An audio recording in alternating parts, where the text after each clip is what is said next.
right, there we go. Welcome everybody once again. My name is Coffee, aka John. Thanks again for joining us to our new D&D adventure that we will be starting today, called the Hidden Shrine of Tamoachan, I believe it's pronounced. So obviously correct me if I'm wrong. Once again, as always, we have our returning cast, but with new characters. Why don't we go ahead and start with you, Nick? Nick, how you feeling today? Hey, all right. Hell yeah, man. Um, Mm, it's been a weird day for me, but I'm okay now. Um, I'm playing Pelennor. I okay. am a custom origin Asimar. I'm an asshole religious freak, A little bit of and a I'm zealot. all about yeah, a little bit, and I am all about uh destroying the unclean. Well, you may have some work ahead of you then. So, hope you brought your holy symbol. Looking forward to seeing Pelennor in action. Ross, how are you doing today, good sir? I'm doing well. Um, I am playing a hot-headed halfling barbarian. He's very insecure about his height, Little and Napoleon going he's, on. yeah, very insecure. And he's actually kind of upset at Pelennor right now because he doesn't bathe much. Is it he's that upset at Pelennor, or is Pelennor upset at him? But either way, Well, he thinks that Theobald thinks that there was kind of a slight when he said the unclean. oh, okay. Well, Yeah. that's maybe warranted. So, but at least you guys have worked together this far, so that's good. Let's go, as always, to our main man, Raynon. How are you feeling today, sir? Hello, I'm doing quite well. It's been a day. I'm happy to play D&D. Couldn't agree more. Who will you be playing today, Raynon? All right. Today I will be playing. Uh, what accent should I do? Ooh, Okay, you let's tell try. me. Let's try this one. Today I play Gizitaji Adenalsium. You may call me Geese. Greece, I say. I am from what you say astral plane, and I lost myself. I was marooned in this place, and we take what we can. I make best of a bad situation. I become adventurer. Use my skills to be a sneaky Grease man, and hence my name, Grease. Pleased to meet you. Good to see Maybe you in your again. maybe in your travels you'll find something that could help you out of this jam. Who knows? Yeah, perhaps. And We see we take one day at a time. And last but not least, we have our newest member, Misha. Misha, welcome to the stream. Thank you for joining us. How are you feeling today? Thank you for having me. Yeah, I'm doing great. I've been dying to play some D&D for a while, so finally getting to scratch that itch. Awesome. Well, we are glad to have a new member in the roster. Who will you be playing today, Misha? Across the lands I have been known by many names. To the west they call me Farad Ar, the Grey Stranger. But you may call me friend. I am Glanthrin of Goliad, and I am very much excited to be a part of this fellowship. Welcome, Glanthrin. We are glad to have you. And so, without further ado, I am going to go ahead and read a brief introduction so that we can go ahead and start the adventure. Let me go ahead and, for stream purposes, move us over to the game. There we go. Let me make sure everything still looks clear now that I have moved up the screen. All right, excellent. So, I am going to go ahead and put on a little tunage and read us our introduction here. There we go. All right, so the ancient ruined city of Tamoachan is familiar to a select few scholars and fortune seekers who know of it, but not always exactly where it is. Even more secluded, lying somewhere within or beneath the ruins, is a hidden shrine said to be dedicated to Vampire, the vampire god of the underworld. Adventurers such as yourselves who catch wind of the place are likely to find its lure irresistible. So after months of searching through the jungles of Chult, the party found their way to the environs of the ruined city. After a few hours of searching, you find an easily defended glade with an artesian spring. Most of the city is toppled and almost completely covered in overgrowth. You discover that the ancient streets now serve as overgrown valleys between the debris of the crumbled buildings. The largest of these valleys all lead to the central clearing where a great pyramid stands.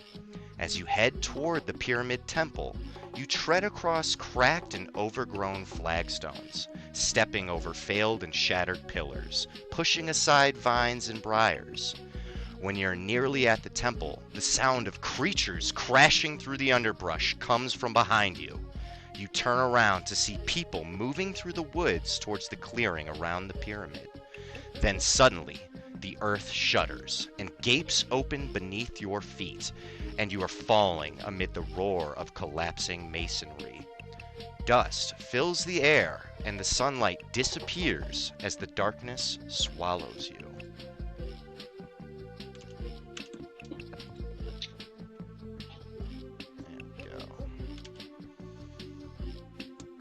Alright, so if you guys scroll to the bottom right of the screen, you may just be seeing nothing but black, and you may also just be seeing only your character piece. I think the only person who might actually be able to see more than that is Grease, because it is totally pitch black where you have fallen. Let me go ahead and... It is pitch black. I can tell. I can see pretty well. There we go. Alright, so with that, you guys find yourself in this chamber, but as I said, there is no source of light as the, the masonry that has fallen has essentially formed a complete cave-in. What would you guys like to do? I'd like to quickly cast light on my staff. There's a fell darkness in this place. And that produces 60 feet of light, if I'm correct? 20 feet. 20 feet, gotcha. Alright. Ah, it is much brighter. Thank you. There we go. Boom. And your staff starts to glow with I'm imagining sort of palish light, maybe. Of course, you tell me. And you see the following. Maybe I should actually open my book. That might be a good idea. So, you are in a long, narrow chamber running east to west. In the center of this apartment is a domed shape on the floor. In the east wall is a blank-faced stone door. The west end of the room is blocked by fallen stone and rubble, apparently the result of a collapse. The two side walls appear to have several niches cut into them. I will also briefly mention that the directions are a bit off. So north is left for whatever reason. So just be aware of that. Probably totally forget that, but okay. Yeah, I mean, it's not that important. But just in case. In case you're confused by the directions in the description, like, what? I would just be slowly taking a look at the area around myself as far as my light can see. Okay. So, the first thing that you notice is that in the niches you see next to you, there appears to be sort of displays set up, and the displays seem to be made out of several clay and stucco-built figurines, maybe about a foot tall, even like a little bit less than that. And they appear, the one right next to you that you're looking at right now portrays a temple upon a tiered pyramid. You see 7 commoners are bringing small offerings of gold and jade.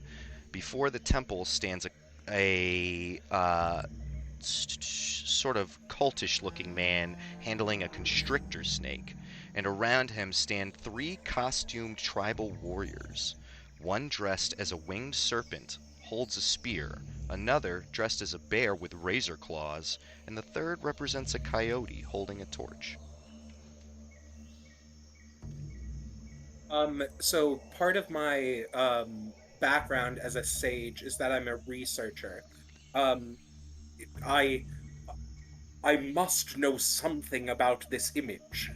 Is Hmm. there any way that I can sort of plumb my memories or the research that I might have done before we left? Go ahead and give me a history check, and I'm going to give you advantage because of that background. Ooh, all right. It's good we have someone who knows stuff, yeah? Ah, So, 11. but you've got that advantage, so we'll go with the 16. And you realize that these figures are seem to be sculpted in a style known as Old Omoan, and that Omu was an ancient capital of the continent Chult at one point, and it's mostly completely the civilization is essentially gone, and been replaced by multiple others since then. But you definitely recognize this to be in that style. Friends, these images are from a time long past. I was about to say the same thing. I go up and then look at the images as well. Do I know nothing about your history, but do I see any pattern in the image so far? Give me an investigation check for that one. Is there any way that I can help him? Absolutely. Absolutely. So we'll just go ahead and give you the 20 on that, Grease. But despite that, I mean, it definitely appears to be that they're all wearing similar clothing, um, wielding similar sort of ancient weapons and tools, but there doesn't appear to be anything significant beyond that. And actually, for whatchamacallit, sorry, I'm just trying to remember everybody's names. Pellinor. Let me read a little bit more room description for around you, and then Theobald, I'm going to read a little bit more room description for where you are. So first, as you stand up from the rubble, um, sorry, Pellinor. I'm still trying to get the hang of it. As you stand up from the rubble, Pellinor, you look around and you see that a cave-in completely blocks the west end of the chamber. At short intervals, small amounts of rubble and dirt come spilling into the room. Several large stones appear to have wedged themselves tightly, closing the collapse. And as you stand up on sort of this little podium, if you will, this little domed figure in the center of the room, you see that the shape in the center of the chamber appears to be a small alcove, protected by a half dome, with the open end facing toward the door in the east wall. This alcove is set in a recessed, shallow, tiled well 1 feet deep and 10 feet wide. The alcove itself is 4 feet high. The recess contains some sort of display. Well, what that display look like? So the display appears to be a diorama depicting a hunting party of old Umoan warriors in feathers and deer hide garments in a mountainside scene. Some have pulled down a stag with the aid of a dog. Another group is cleaning a small mule deer, and others have cornered a panther with their spears. A scout watches the panther from an outcropping above. He holds a metal staff with a loop in its end. It looks like a shepherd's crook. Real quick, Yes, sir. Pellinor has dark vision. My screen's still Oh, black. I don't know. I apologize for that, Pellinor. Not a problem. 60 The feet? light of the eternal flame burns within me. That makes sense. There we go. You should be good to go. Yeah. All right. Sweet.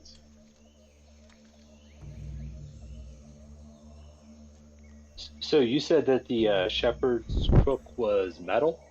Correct, yes.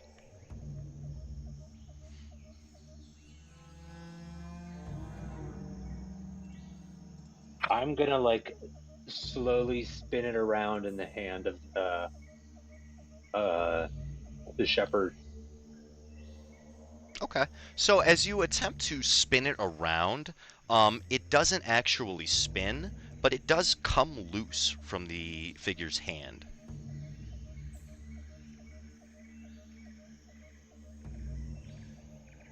A great boon, my small friend. Excuse me? My Small? my my normally sized friend. Probably pretty tall for a halfling, I bet. I mean, just in general, you know. I'm certain you could sit astride a pony. Well, we'll see about that. I will So, pick up the shepherd's crook and just put it in my pocket because, you know, halflings do that shit. Okay, absolutely. You pocket the shepherd's crook. And what were you going to say, Pellinor? never mind. Oh, Now that he's pocketed it, we're just gonna keep going. well, shit. There you go. But it Yeah. definitely did come loose from the figure, and yeah, absolutely. We all see he pocketed it. Yeah, I would imagine so, unless you're trying to do it sneakily. I wasn't. Yeah, you hear the clanging of the metal hit the bottom of the display as it sort of comes loose from the stucco figure. Yes, it's good, half man. Hold on to stuff. You are strong, like bull. Yeah, I've been, lifting some weights here and there, trying to, bulk up my muscles. Well, whatever does work. So, where the hell are we? Some kind of museum or something? I could not say. Did you not read the manifesto from the employers? Listen, I didn't have time for that. Yeah, me neither. I was hoping someone did. It appears we have but one means of egress. Ooh, Pellinor, you rolled a religion check. What are you trying to discern, sir? So this, what I can tell about this place, as far as the temple goes. Okay, so what Um, you... Oh, yes. No, go ahead. So what you know from the pamphlet, as well as your other previous researches into the holy texts from your employer, is that this specific temple was built to worship the vampiric god Vampire. And that because of that, it is sort of simultaneously a holy and cursed area in many ways, based on your perspective, but that it is known to hold great treasures as its followers tend to be quite fervent in protecting it from outsiders and non-believers.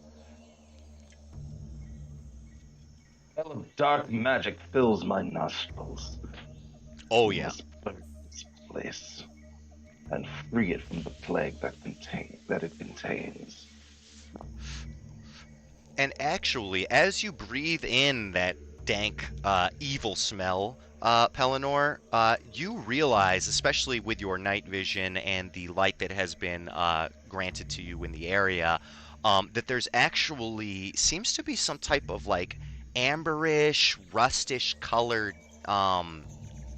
sort of like foggish gas surrounding the entire chamber.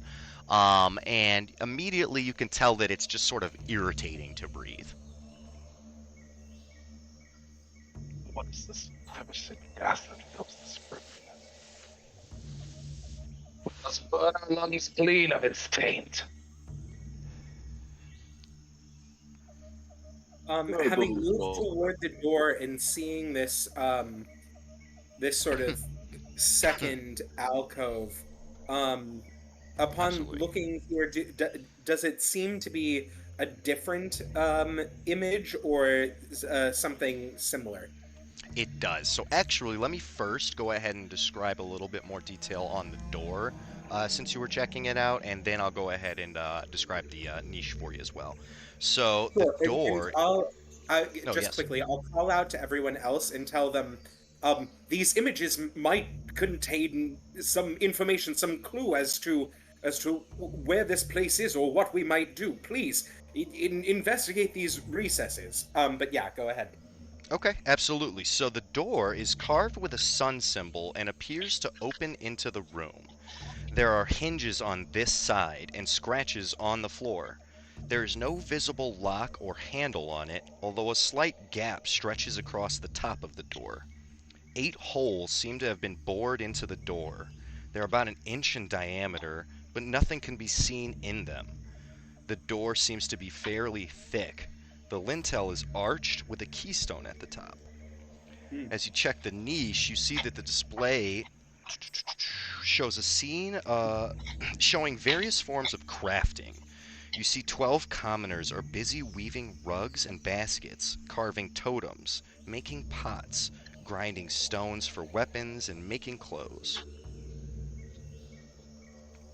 I Hey, John. drag a gnarled hand across um the facing, whether it's stucco or inlaid, and I relay this description that I'm making of it to the rest of the party, and just wonder to myself, what could these holes mean, these recesses? But it is clear we are in need of a key. Um, wait, this is why employer employs me. Yes. I'm gonna walk up to the door. What's that gap on top? What is that? Like, is it a 1 inch gap? You say? So go ahead and give me a perception check real quick, and as you do that, um, whatchamacallit, Glanthern, you, as you sort of, grace your hand across the figures in the display, you don't knock them over or anything, but you do realize that they are not actually attached to the ground. They are separate figures that could theoretically be, lifted up. And as you check out the door, Grease, you notice. Do, do, do, do, do. Well, to be fair, there are several things I would like to do with this door. That gap, if it's big enough, I'd love to go explore inside.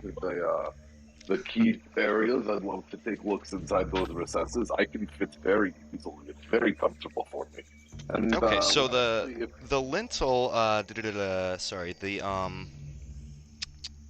what did I say here? It's very, very small gap across the top of the door. Like, well, it's not that small. Maybe like half a foot. So yeah, oh, like I six have plenty. inches. That is cathedral for me. I can totally get over it. Yes, I would like to explore by going up in there and deforming my body to just plasmoid goo and moving Okay. slowly into gap and seeing what is there. I report back to the crew. Okay. So we'll Sir, you still are keep that. things terror beyond knowing. You don't see No, anything that I haven't already described. You do check into these bored holes into the that are in the center of the door, but there doesn't appear to be anything inside them, and they don't go all the way through to the other side. does it look like key? Does it look what? Does it look like keyhole? Um, Give me an investigation check for that. It doesn't appear to look like a keyhole. What it does Yes. appear, though, is that it looks as though they were all bored in with some sort of, uh, maybe like a hammer and spike or something, because they're all about the same exact diameter. And you notice that there's sort of a pattern, that they are all in the center on the right side of the door. Not all exactly in the same place, but they're all sort of in that general area, center, right side of the door. I debrief rest of group and think about this conundrum.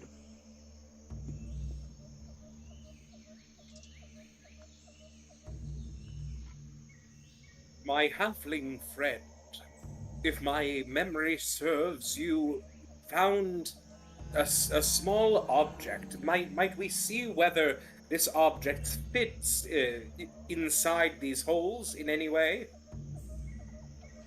Well, yeah, be my guest. And as you hold the key, crook,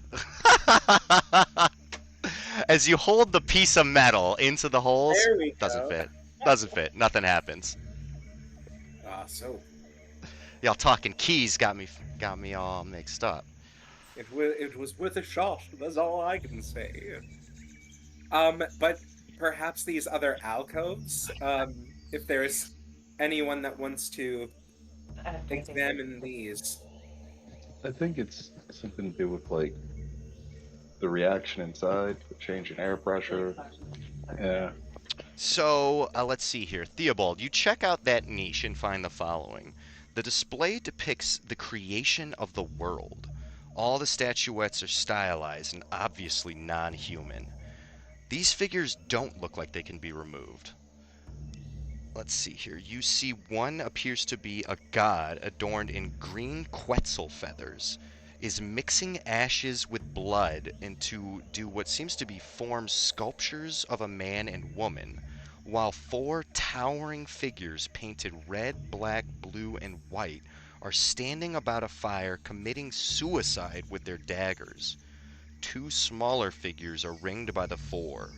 The modest, pimply one is being consumed by the fire, while the braggart, Lord of Snails, cowers in fear.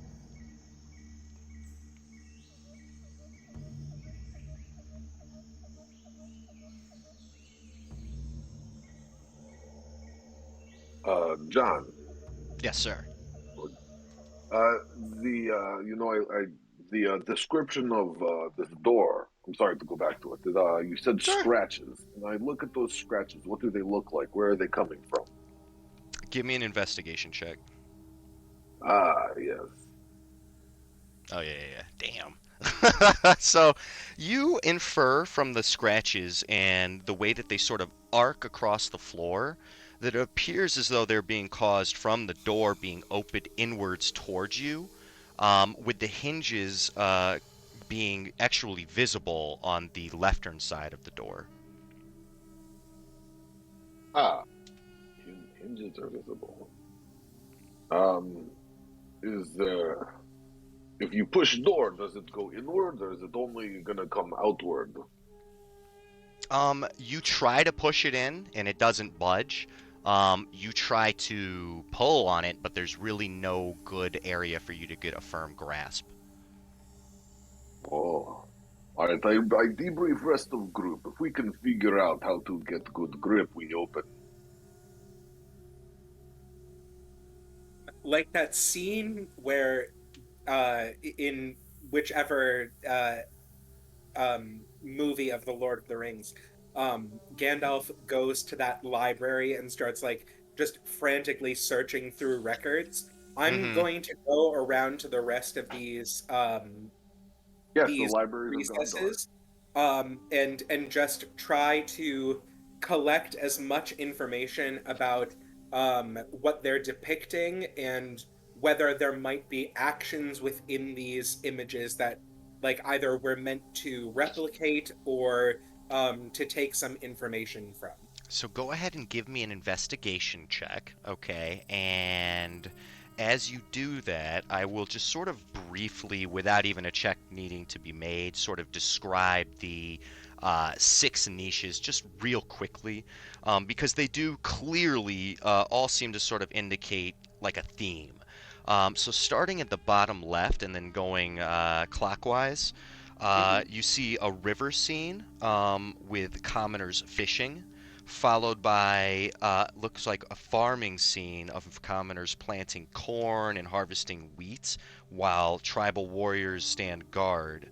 Then you see the one I believe you checked already, where you see a temple upon a tiered pyramid and people bringing offerings to the temple. And then you see, actually, I apologize. So now we're going to go down here and then go back up to the top right. So it's not clockwise, but whatever. You see this one shows 20 tribal warriors and appears to be combat, and it definitely looks like to be a bloody battle. The next one you see is the creation story one with all the gods. It doesn't appear to be any sort of standard looking figures in that one. And then the last one you see looks to be them crafting and carving totems and making the pots. And then lastly, there was the one in the center as well that depicted sort of like a mountainside, like shepherd's scene with like sheep and stuff and goats and stuff like that. And also, one thing I will tell you with that 20 investigation check, um, you notice that all of the stucco figures appear to be quite common. Or I'm not common, but they are similar. That's the word I'm looking for to each other. The one thing though that you do notice is sort of out of the ordinary is that none of the figures seem to be carrying anything that can be removed. They all look like they're made entirely out of clay and stucco, with the sole exception of the metal staff that you have already collected.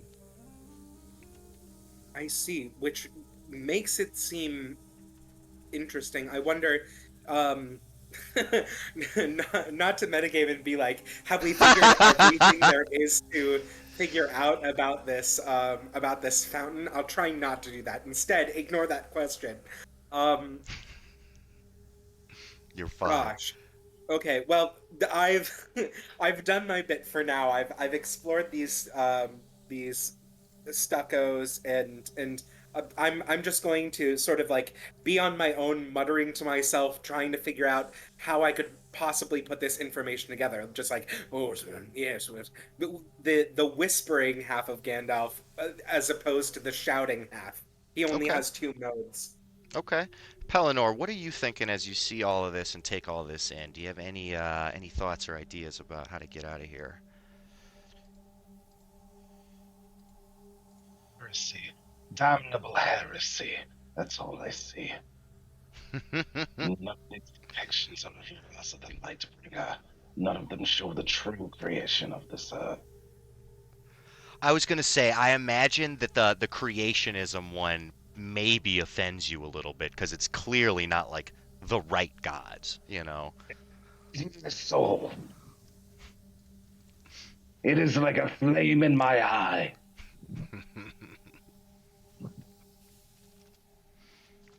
I do not Alas, know how to open this door. But if they stand away from it, I will blast it with light and flame. And then maybe it will give. Well, if that is going to take some of the edge off, then go for it. Blast away. Theobald's gonna walk up to the door you were inspecting, Grease. mm-hmm.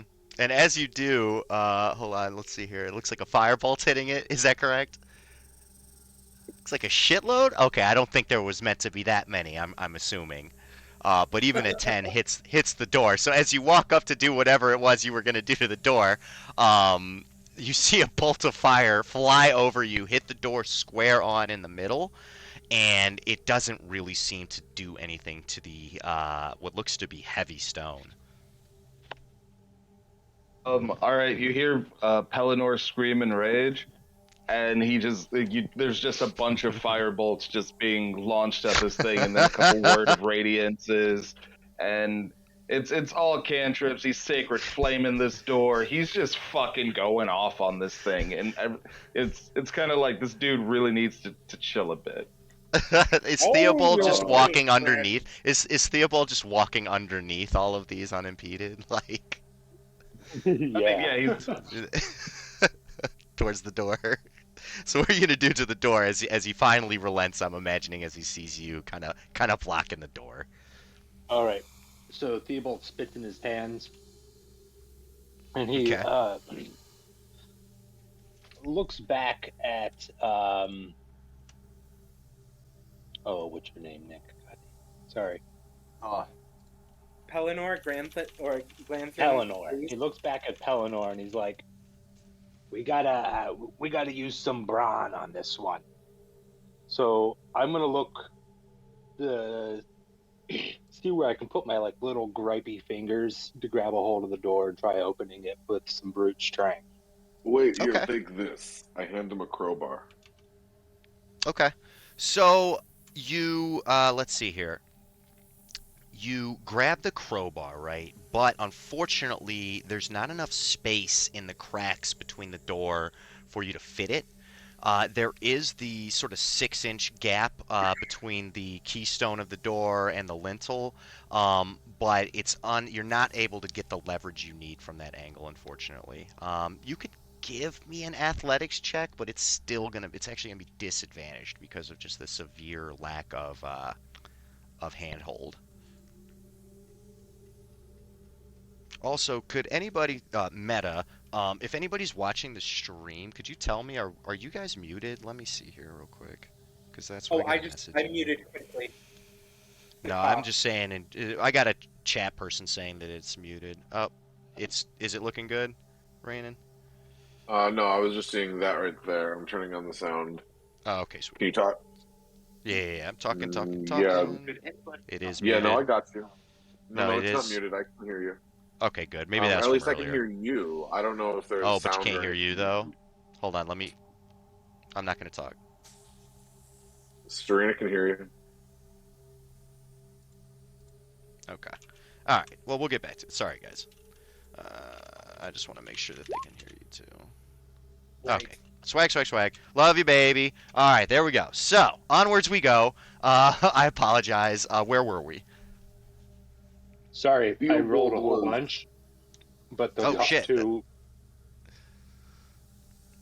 Oh, wow. So, you know what? Uh, you yanking on it, right?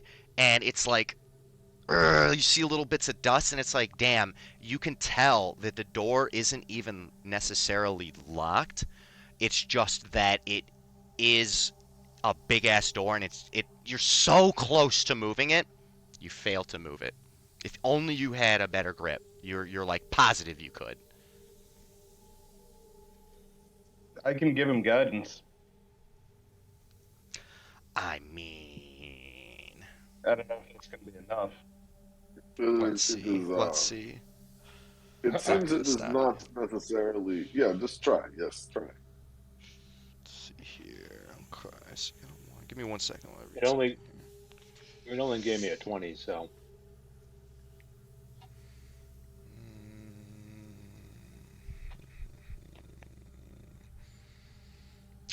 Yeah, you know what? It's just not. You can tell like you'd be able to move it, but you just can't. You just can't get the grip to do it. all right. From where are you putting the crowbar? We need to think about leverage. There's just really no way for him to get it because there's no cracks in the door, like where it meets the seams, hardly at all. And there is that gap, but it's so close to the ceiling that you can't really push it all the way up. You know what I mean?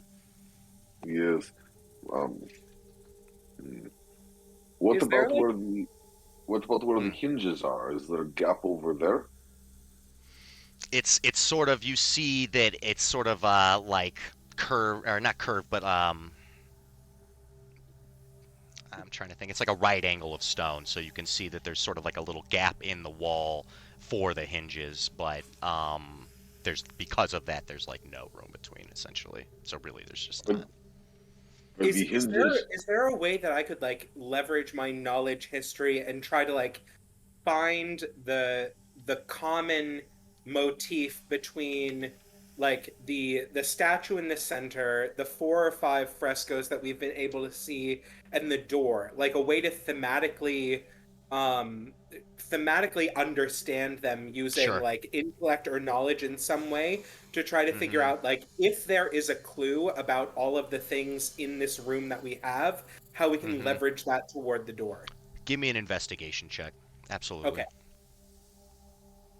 Ooh, is there any way that it could be like knowledge history? Just putting it out there.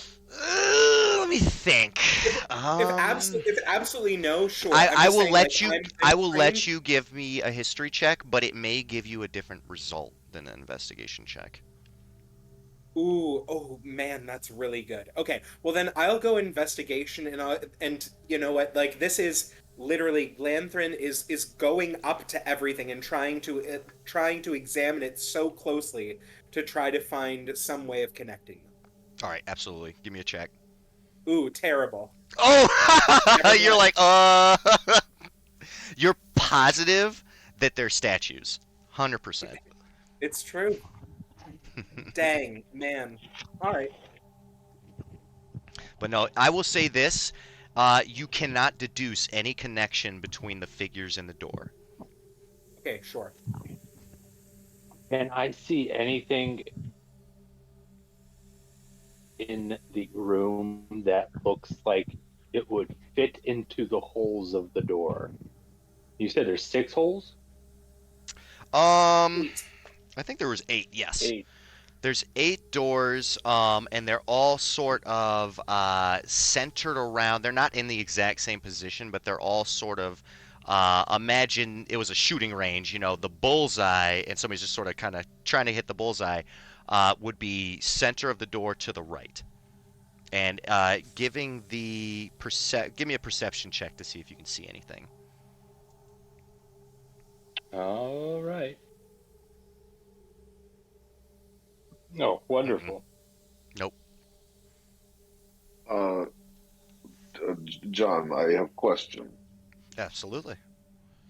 I am just not convinced that gap above door has nothing. There's no way that it would be built like that with no reason. I must go again and do a proper investigation of the area.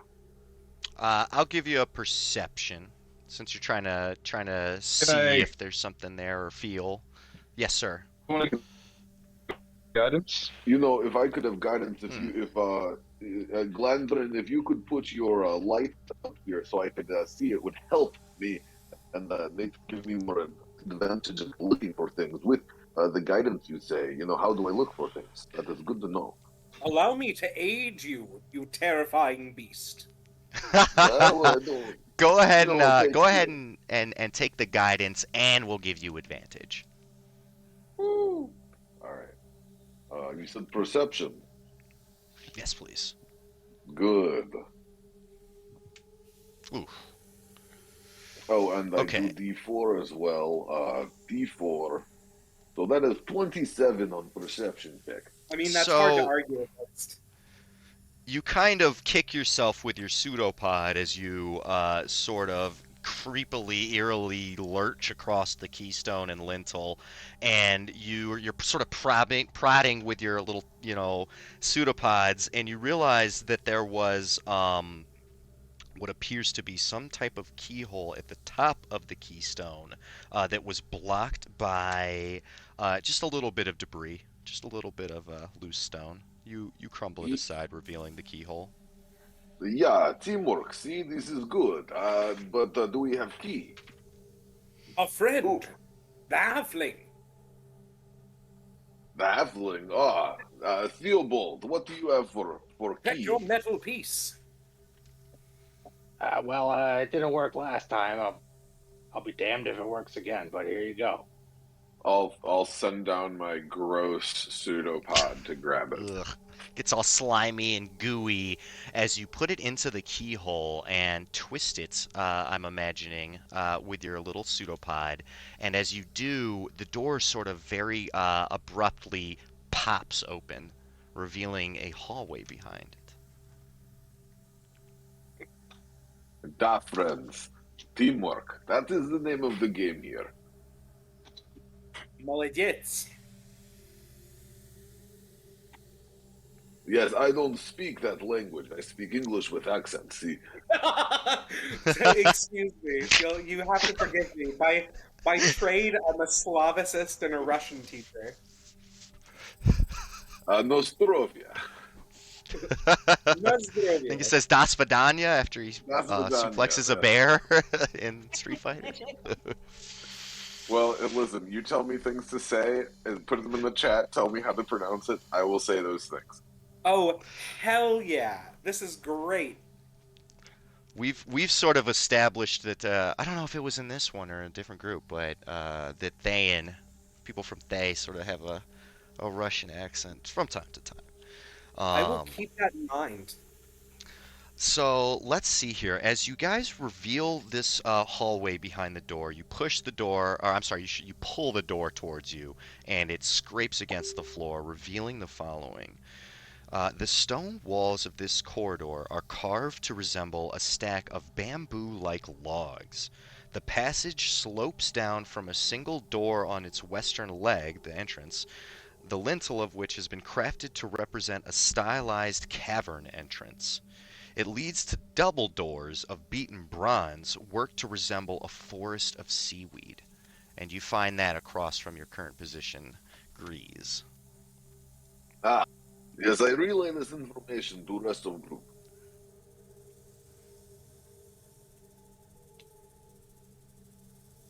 Oh my. I say, come. It looks safe.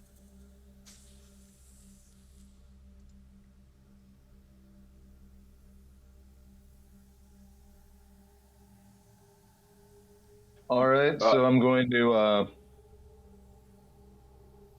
Oh, never mind. I'll just join you guys.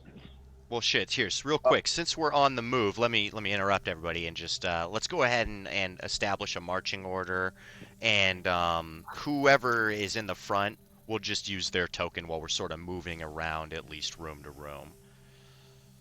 I'm not a armor guy, but I have a 17 passive perception, which may be helpful. I'll stay somewhere in the middle, ideally. Um, maybe like middle front. So I went ahead and made copies of you guys and put them back in the room. Go ahead and just place yourselves, however you want to be. Obviously, you can change it, but otherwise, we'll just assume, however you guys have it in this room is just how it is when you guys are moving around. And these are I'll 5 foot be. squares, just so you know. So I can do some melee, but I'm much more ranged focused. So I'd like to be in the middle or back. Makes Oh, sense. I'll go front with Grease. So if we're in this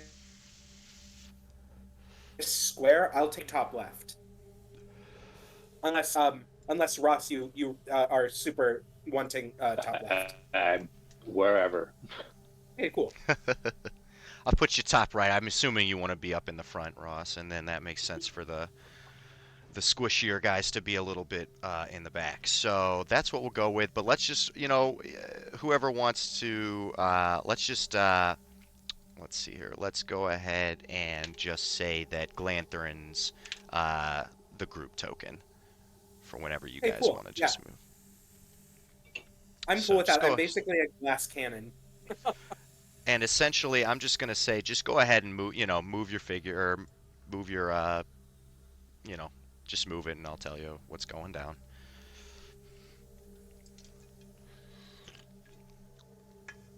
But like I said, you While we're see this, doing this, yes. Pellinor like reaches at his hand and like this soft glow forms and then gets larger and larger and brighter and turns into a very, very fierce looking Ooh. canary. Uh, We're gonna need a name for this canary, that's for sure. Jerry. Let's Jerry the canary. Let's go ahead and not name the canary Jerry. Let's give it a chance. Uh, Terry. Popcorn. DM, you might yes, not sir. be able to see because my pulses are black, and against the black background, it might be hard to, see. But what do I see over in this area here? This is different than the rest of wall. Go ahead and give me a perception check. Yes, I give a perception check. Ooh, I see very well. It. Let's see here. It appears as though the logs on most of the wall actually don't appear to me see how I can describe this. Let me just think here. Essentially, the logs that form this this wall, some of these carved logs appear to be more like separate objects than the rest of the carvings. They appear to Separate be object. protruding a little bit from the wall compared to the other carved logs that is forming this entire wall. And again, I want to remind you that the double doors of bronze resemble a forest of seaweed over here, which is actually north, by the way, just to again remind everybody, because it's so fucking unnecessary.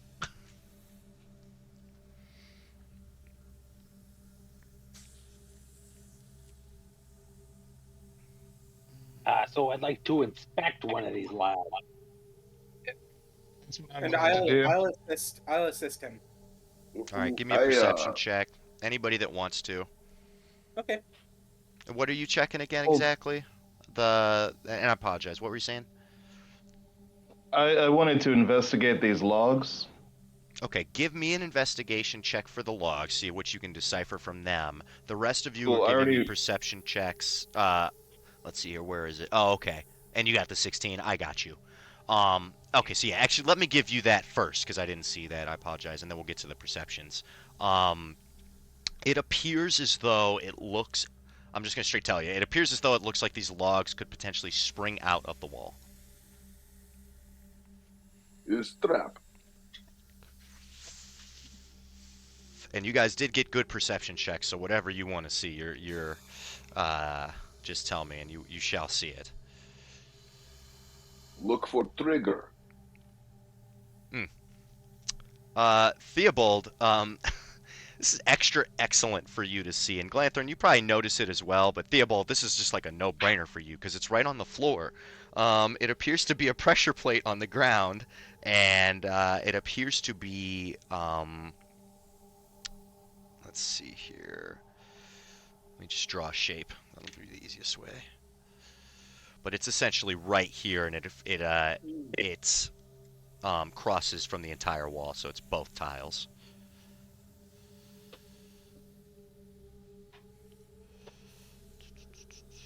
I'm gonna let everyone know. Well, Right here, guys. It looks very dangerous. Let's watch where we step. All right, guys. Is good, yes. All right, so you guys proceed. I'm imagining, obviously taking great care not to step on the pressure plate. Thankfully, oh, whoops, didn't mean to do that. Whatever. Thankfully, it's only 5 feet across, so no issue to just sort of hop over it, and you arrive in front of the large brass double doors. Do these double doors open easy? It doesn't appear that they open easy, but you push forward, and although they're heavy, they do give and open up to reveal the following. Give me 1 second. You know, I usually have to pick these door locks, but these are pretty not locked. All right, so let me read this. This room is constructed of large stone blocks, but buttressed in the corners. The walls are wet and slimy, and mud covers most of the floor in a thin coating. To the east and west may be seen stone doors recessed in the wall, and to the north a set of stairs leads down. In the center of the chamber sits a large, polished boulder amid a pile of smaller, rounded rocks. The boulder is 5 feet tall and colored brown and with dark streaks and spots. Leaning against it is what appears to be a bamboo staff. In the mud around the base of the boulder is a moving shape, looking like a crayfish. It is facing you and seems to be aware of your presence.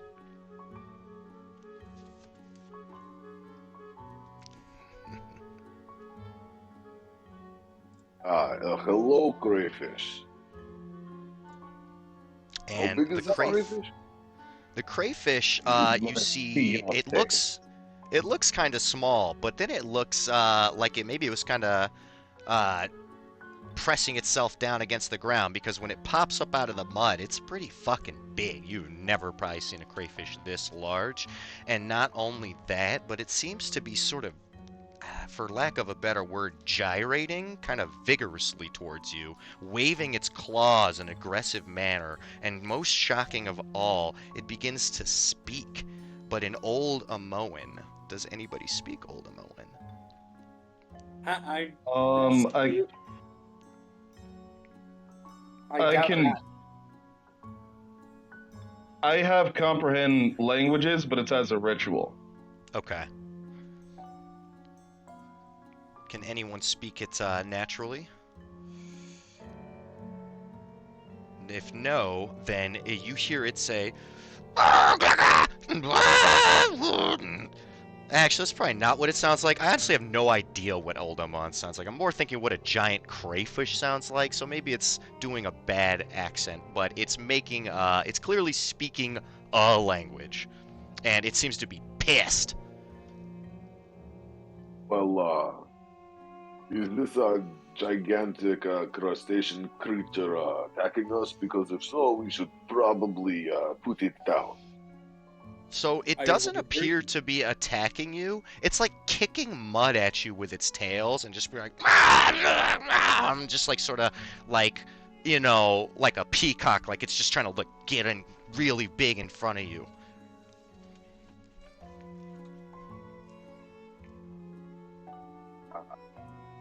Okay. Anybody have idea of how to deal with a giant, thing? Other than just yelling at it, not really. Okay. Let us think. I have met plenty of creatures I do not speak language with, and body language seems to be good. Okay. I hold my hands up in the whoa, whoa, whoa, whoa, whoa sign. It lets out some pink jelly out of some type of orifice onto the ground and snaps its claws Oh, at you. that is a beautiful sight. Listen. Uh, I will point to ear, and I will go. I like the I don't know emoji and shake my head. Okay.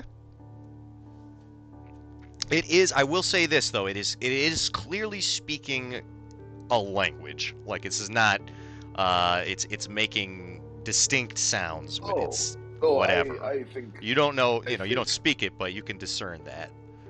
okay. Then here's what I do. I know how to do this. I'm going to try to. I'm going to put both fingers to mine. Then I point to him and point to myself and point to him and point to myself. And I'm going to utilize one of my psionic dice, and I will ask him if he would like to create a telepathic link. And it accepts, and it instantly you hear it screaming at you and says, "Who is this? Who dares to enter the chamber of the Guardian? You'd better go, or I'll have to discharge my sacred duty. Be off with you before I lose my temper." And it snaps it towards you and then backs off. Wait, friend. We don't understand. What is your sacred duty? Perhaps if we understood what laws we were breaking, we could avoid breaking them. Can't enter the chamber of the Guardian. Wait, so you protecting it? Don't make me discharge my sacred duty, dude. I'll do it. Wait, what is your, first of all, you can discharge.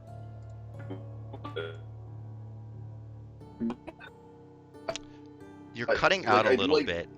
But actually, real quick, give me a persuasion now. check just to see, because you're obviously trying to sort of, get them to give you a little bit more info. I am not good at persuading people. Yeah, not good at all. I'm gonna give you advantage though, and let me tell you why. It's because you're so gross and slimy, Oh, and it that seems is to like wonderful. that. Seems to like that. Yes, well, I am gross and slimy. That is part of my whole gig. Beyond So comprehension. what do you ask it? I'm just saying, I don't understand what your sacred duty is. Please let us know, because, I don't want to have an issue. We were sent here for reasons, and I can't disclose those reasons, but maybe I can if we opened up some dialogue. Well, listen. I'm just here to let Kyla know that you're here so that he can kill you. How much are you getting paid? I'm not really getting paid. Snap, Yeah, how snap, much? snap. No, how much are you getting paid in order to do this? Like, come on, are they giving you food? Nah, bro, it's kind of, we gotta eat people and stuff. What about, is this room and board? Do you have any idea of a retirement plan? One day you will be old crab, and then they won't really necessarily need you. Give me another persuasion check. Okay. With advantage. Oh, fuck. You're saying they just left us here? Unlikely. Uh, guys, I can talk to him. Do you have anything you want me to translate to him?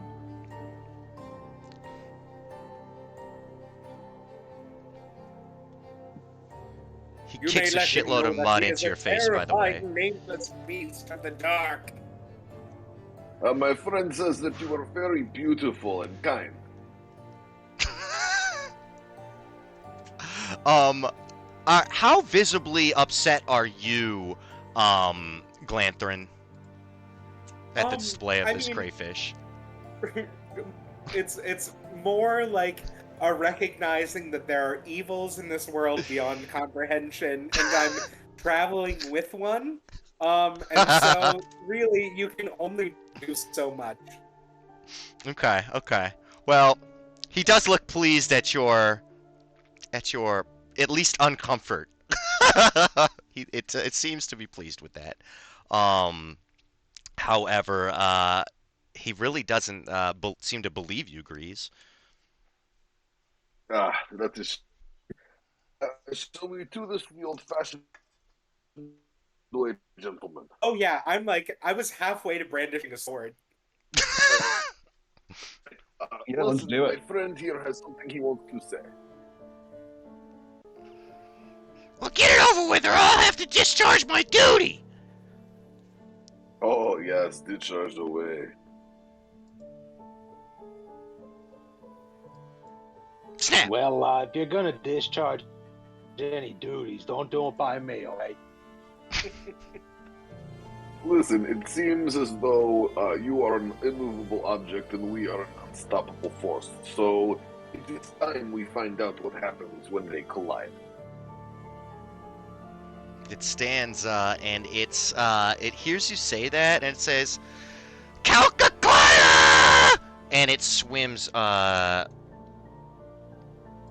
over into the mud, and it now that you're aware of its presence, it can't really hide itself from you in the mud, but it's sort of well, let's see here. You know what? It was right here, and you've said what you're gonna say, and it said what it's gonna say. Roll initiative. Excellent.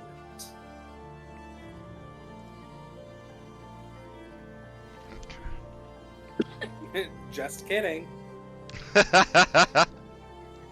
I'm an old man. You can't have done worse than me. Let's see here. At least one of my rolls. Ominous. Jesus Christ. Okay, Oh, what is my it's a roll. dex here? Okay. Well, you get to go. I'll go last. Okay. It's so... okay because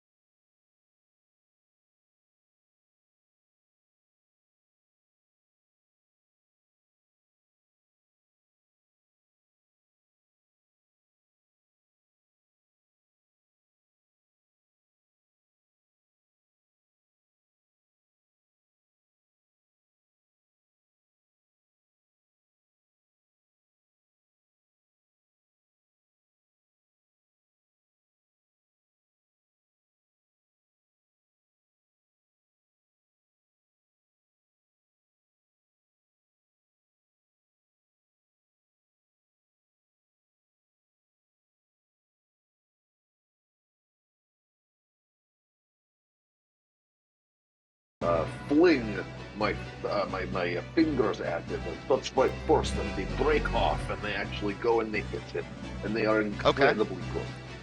They are Okay. really gross. I cannot stress how gross they are. That is a critical. Ooh, that sure is. I'm sorry, because you have advantage on that? I used the bonus action steady aim, so I have 0 Oh, okay. movement speed for the turn. I'm sorry, I just didn't hear that. Okay, absolutely. 100% And that's that great. is why this gross knife is a super gross knife, because it adds in my sneak attack. Oh, Jesus. Yes, so that is going to be 4d6 plus, let's see, 4d6 plus 9. That is going to be, I guess that is all, yeah, that is both of them together. That is going to be 25 psychic damage. Sheesh. Okay, so you throw the knife directly into this thing's carapace, and it's less of knife and more of loogie. okay, so yeah, it's just disgusting, projectile. I'll just put it that way. Yeah, and it it does penetrates no into the physical carapace and sort of burns. It looks like. But psychic damage, yes. So because it is so grossed out by that and not feeling that one bit. And you said it takes 25 damage, correct? Yeah. All right. Anything else, my good man? No, I had my turn. Okay, so the creature lets out a little shriek as the knife penetrates its oozing body, and it is hopefully that soon. There we go. Okay. What's everybody's passive perception? Anybody have a 15 or higher?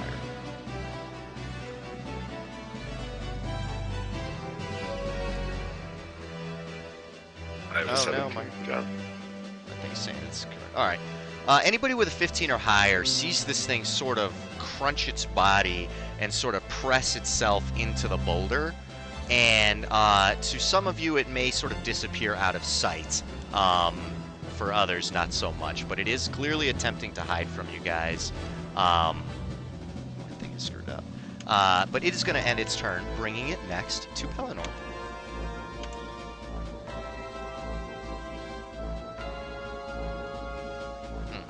Dex save.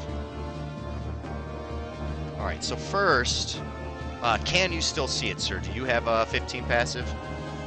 Oh yeah, you're a wizard. 17. Yeah. Oh yeah. You're definitely. I see this beast lying under the sands trying to hide from my holy light, and I call down a ray from the god realms to strike it. Ooh, and it burns. It burns and it's hot for how much damage?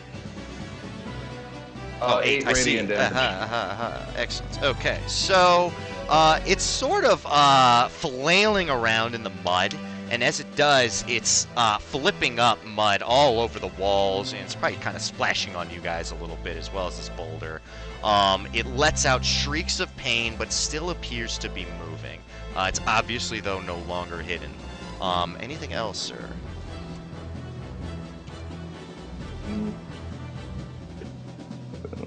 Give me 1 sec.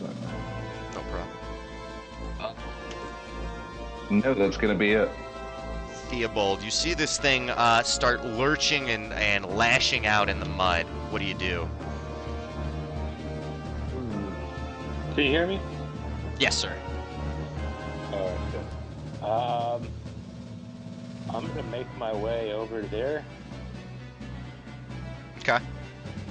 Is that possible? Yep, absolutely. Actually, oof. So as you enter into the mud, it is. You know what? No, it's not. Not in this area. I apologize. No, you're fine.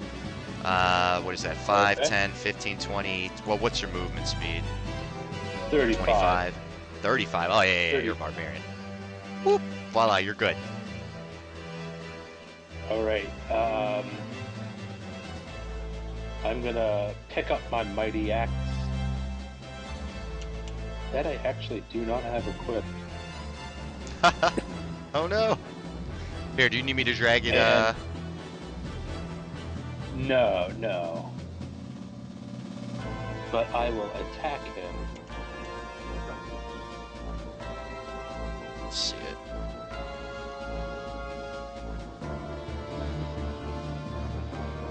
is. Oh yeah, that's a Once with hit. my great axe. It only does 5. Damn. So you slice off like a large section of its tail, but because of its like violent flailing around, you're not able to get a lethal blow. You can tell it's on death's door though. Alright, so I'm gonna swing my axe down again. That's another big old hit. 12. All right. Why don't you go ahead and describe how you dispatch this creature? So I'm just like swinging the axe down like a pendulum, Mm-hmm. and what the first hit doesn't do much. But the second hit, I hit it like right between like the front part and the tail, and just sliced it right in half. Oof. And it starts flailing even more violently for just a brief moment. But it doesn't take it long for its energy to sort of just give out completely. And it's like... And you see a disgusting amount of pink ooze start gushing out of it. Nowhere agrees. But yes, it's very much so dead. Despite that, meta-wise, you still find yourself in initiative.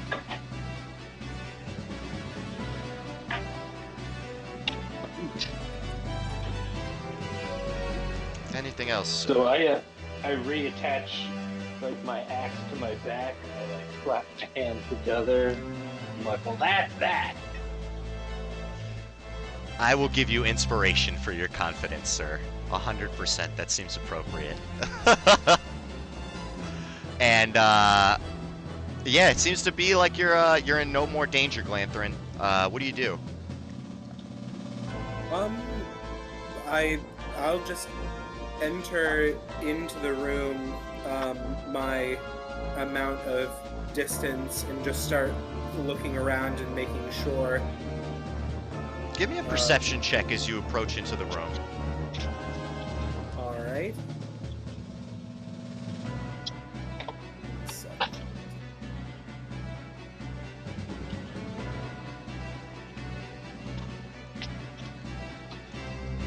Not great. Give me 1 second while I tell you what happens. Yeah, no problem. Okay, so I rolled a behind-the-scenes die, and what happened is that as you approach, it seems as though you were all sort of distracted by this undulating crawfish. But as its movements cease and stop to stir up the mud, you notice that this boulder, it doesn't look like it's just a boulder. That staff, it appears to be like moving slightly, and you hear just like a light trembling sound coming from the area of the boulder as you approach the room. This is no stone. It may be a beast. I think you might be right about that. And You you know what? guys are ridiculous. I'll have allowed that to, well, actually, what's your passive perception, Glanthrin? 13. Then yes, you would have noticed that just passively now that the crab's not distracting you guys anymore. So you've still got Okay. your action and everything. Then, in which case, gosh, I don't have any more movement left. This is my full movement. I'm going to throw my sword at it. Okay. Because I'm assuming that for at least an hour earlier in this day, I bonded with both of my weapons. Sure. So I can just throw it, try to do some damage, and then I'll call it back to myself as a bonus action. Go ahead and give me an attack, but I want you to make it with disadvantage because you're not really sure what the nature of what you're dealing with is yet, and how to combat it exactly. But still, go ahead and make an attack. Can I still just use so it's going to be my Is it going to be Dex or athletic strength for my attack? It's going to be a straight up weapon attack. Okay, you're perfect. throwing I just wanted your to- sword has a thrown property now because of your class, right? No, it's not No. that necessarily. I'm basically using it as an improvised weapon. Okay. If that's the case, then your choice. Yeah, then it'll be your choice. But then yes, I'm definitely going to give you disadvantage. We'll just say that that's why. Can I Hey, throw yeah, out a no crazy problem. idea? I mean, I won't stop. Go ahead. So what kind? It's a longsword, right? It deals 1d8 or 1d10 damage. Correct. So why not have it like the improvised action be that the damage dice is reduced? Maybe a d6 instead. I'll think about it. Well, go ahead. Go ahead and throw that. Go ahead and throw that sword with disadvantage. I want to see some It's because Yeah. I was that's- thinking disadvantaged anyways. That's totally. That's totally fine by me. Okay. Because I do have an extra attack, and I was basically just going to call it back as a bonus action and do it the same thing. And Fuck I'll it. advantage again. But we'll just see first. Let's do it. Wait, do we have 3 characters Hey. that all just throw their shit at things? Possibly. I wouldn't normally, but I can't move any closer. So we're looking at a 19. Okay, well that is still a very much hit as the sword connects to the staff that I described earlier. And the staff lurches back and reveals itself to be what appears to be some type of crustacean's leg. And it suddenly stands up, the whole boulder, and reveals itself to be some type of disgusting hermit crab that's massive and begins bellowing in a deep tone in an undiscernible language.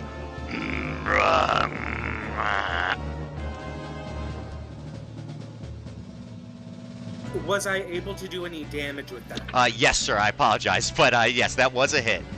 Go ahead and roll just a d8. I'm not going to give you the full d10. Okay, no, totally. No matter what, I'm going to be rolling my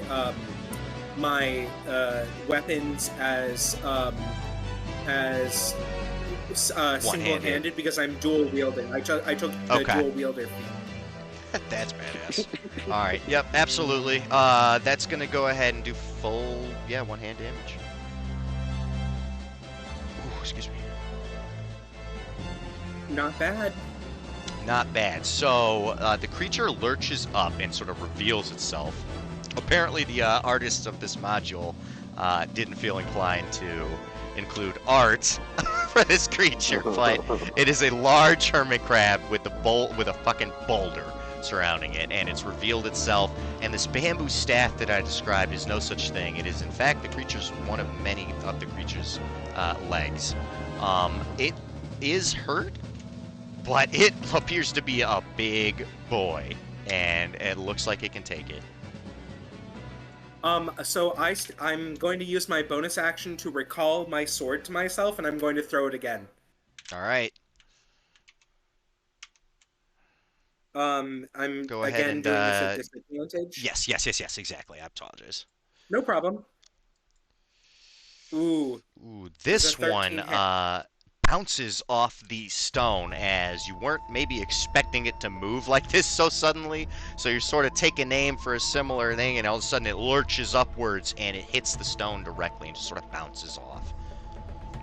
Okay, well then for now I'm going to grab my staff with both hands and just sort Okay. of be at the ready. No mechanical anything. And I'm done. All right, beautiful. Then we are going to go to Kalka Kilaya, and it is going to reveal itself, like I said, and it is going to reveal 2 ginormous claws out from underneath its limey shell, and it's going to start grabbing towards the nearest creature, which is going to be Theobald. And it's probably going to hit, I would imagine, for... Oh, yeah, definitely. Let's see here. Okay. Alright, so you are going to take a total of...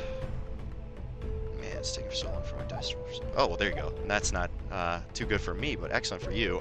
5, let's see here, bludgeoning damage as he wraps his claw around you and grapples you and lifts you up into the air. With its next action, it's going to move up towards you and try to do the same thing with its other claw, Glanthorn. I'm going to reaction cast Shield. Ooh. And before I make you burn that spell slot, I will tell you that the attack is already a miss, so you don't even need to. Because he is going to, let me save you that spell slot as he, you were sort of a little bit more prepared for this creature. After seeing what he did, we were able to dodge out of the way. But unfortunately, Theobald is still in its grasp.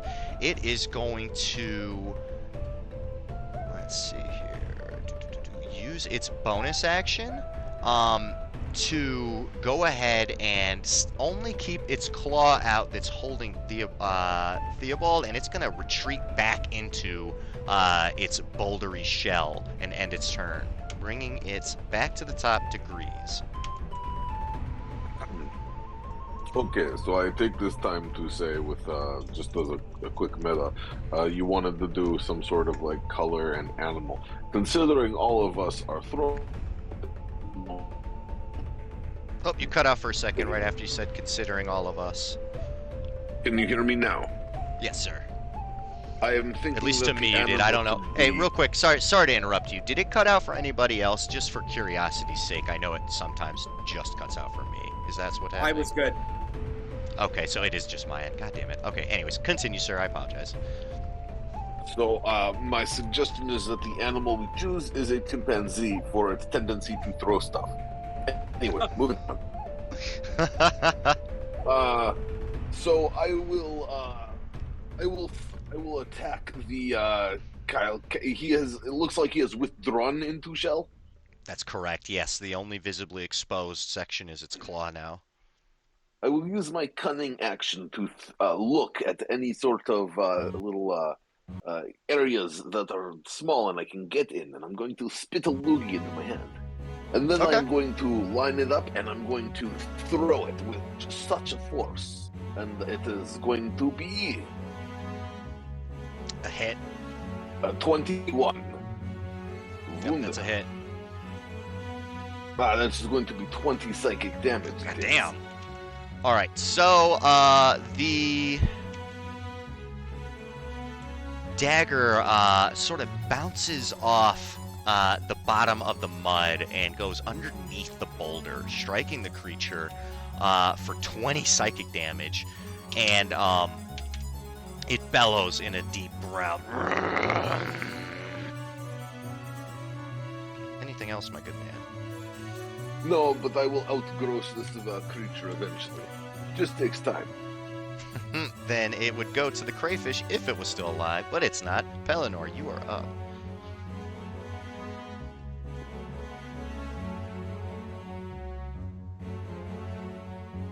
Alright, so it's back up and No, there you moving, go. right? Yes. No, but it does still appear to be able to be hit. This appears to be a lot more difficult.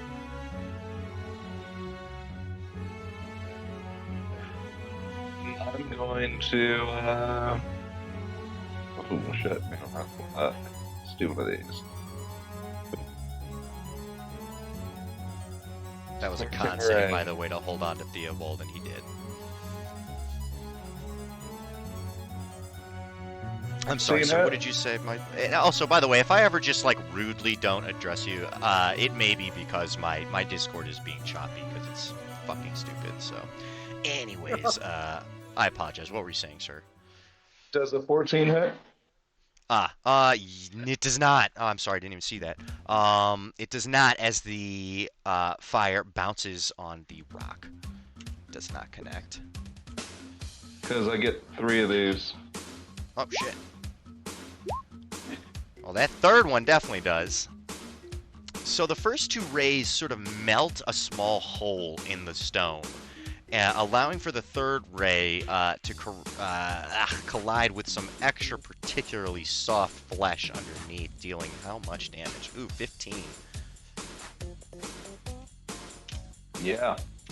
You see it start to shudder underneath the rock, and you see little bits of dust and debris start to sort of crumble from the rock. Anything else, my good man? It's gonna be it for my turn. All right, then that will bring it to Theobald. Theobald, you are going to, hold on, be released as the third Scorching Ray hits such a sensitive area, it lurches back, releasing its grasp on you, and you land on the ground safely. What do you do?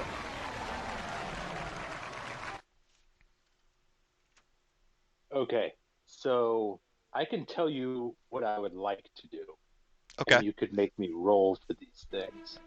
Okay. Mind you, I have 2 attack actions. So basically what I want to do is I want to lift up. You know what? Hold on. First, I'm going to go into rage. Okay. And I'm going to lift up this boulder and like get under it and try to pull the crab out. Ooh, god damn, that's so cool. Give me one athletics check for your first attack, essentially. All right, Sort of like a grapple upon grapple. I have advantage because of rage, right? If you say so, I'd take your word for it. I'm honestly not sure. I know you at least get... Yeah. I believe so, because this is a straight-up ability check. And it's 100% a success as you fucking fling the rock off of this creature. You don't even need to pull it out. You just lift the entire boulder and fling it into the wall, where it shatters into a million pieces. Nice.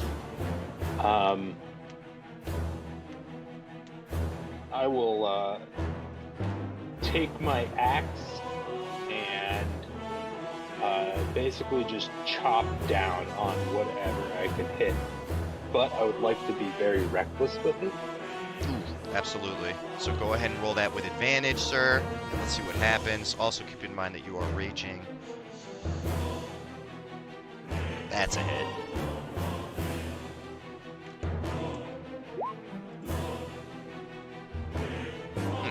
But, yeah, how much on top of that? Just two, a right? +2, yeah. Okay. Alright, so, you effortlessly just fling this giant boulder into the wall, shattering it, revealing this, just kind of ugly-looking crustacean underneath.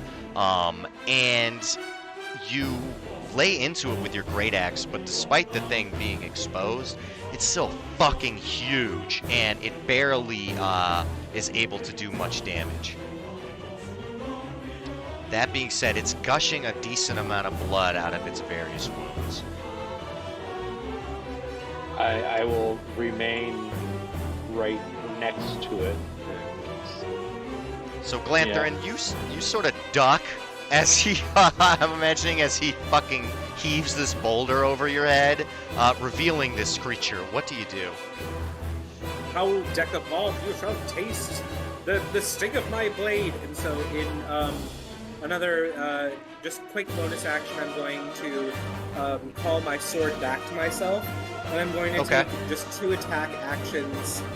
And I'm going to use dual wielding to hit it with my longsword and my quarterstaff. Now, with its shell gun, does this mean that? Well, I'm not throwing anything. So would this be at advantage, or would it just be a straight roll? It's not going to be advantaged, but the AC is lower, Right, and it's not going to be understood. disadvantaged either. Right, straight rolls for both of these. So that's for the longsword, and this is That's for a hit. the staff. Big hit. Excellent. Okay, so we will do 1d8 plus 3 slashing and 1d6 plus 3 bludgeoning. Damn. Okay. For a total of 16. Okay. and I'll stay where I am and just. All right, so now that you finally got a fair, clean target, you start just kind of fucking hacking away at it and really putting that combat prowess to work as you see just sort of sludge start flying across the room. It appears to make one big stand and falters a little bit as it does so, but it's still able to take its turn. And it's... Let's see here. It is going to start chanting Kakaklaya, Kakaklaya, Kakaklaya as it lashes out at both of you with its respective claws. Glanthorn with the first one coming at you with an, let's see here. Probably going to be a hit, but yes, that shield might just stop it because it's going to be a, what did I say? It's a 20. Ooh, I would have had a 19, so yeah, just hits. Okay, then yeah, don't even burn the slot. So that's going to hit, and that's a 17 to you, which is probably going to hit as well, Theobald. So let's go ahead he has and advantage on me. Oh, shit. Let's see if we can get that crit then. Nope. All right, well, it's still a hit, so let's go ahead and roll 2d6 for Glanthorn. So that's going to be 13 total to you, and you are grappled, sir, and then another 10. So 13 to Glanthorn, 10 to Theobald, both grappled. And it starts just... This is what it does. It moves like this, then like that, and then like that. And ends its turn. And it says, Kakaklaya, Kakaklaya. Bringing it back to Grease, you see two of your allies sort of in a pinch. What do you do? I'm going to take a particular aim at the creature's mouth. I'm going to sort of lobe off a piece of my arm into a throwing bit, and I'm going to try to get this in his mouth. Oh god, it goes right in. Alright. Oh, what happens as it dies is when it goes in, what happens? So as this disgusting, gross blob goes into his mouth, it tastes it, and it retches all of its guts out of its mouth because of the sheer disgusting nature of it, and falls as a limp sack onto the ground. I mean, 100% that is what happens, and yeah, you just see like bile and like little tubes. You're not sure what the tubes are connected to, but they're there, and it's just like cow, and then it crashes into the mud with sort of a resounding thud and drops dead. Oops. Exiting you guys out I'm of not initiative. dead. I'm sorry, I'll fix this. Oh. And you guys are out of initiative. Let me know if you like. Why don't I just real quickly? I'll reread the room description one more time, and then you guys can take it from there. So, this room is constructed of large stone blocks buttressed in the corners.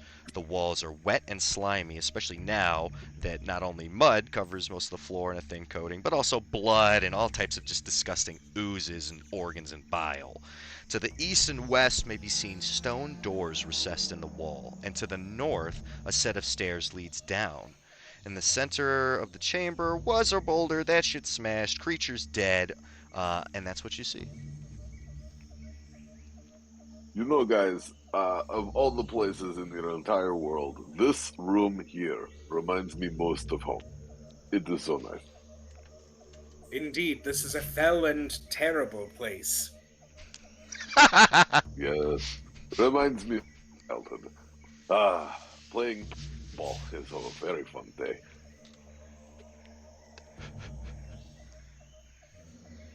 All right, which direction shall we go, gentlemen? There lie doors to the east and west. And door and stair to door.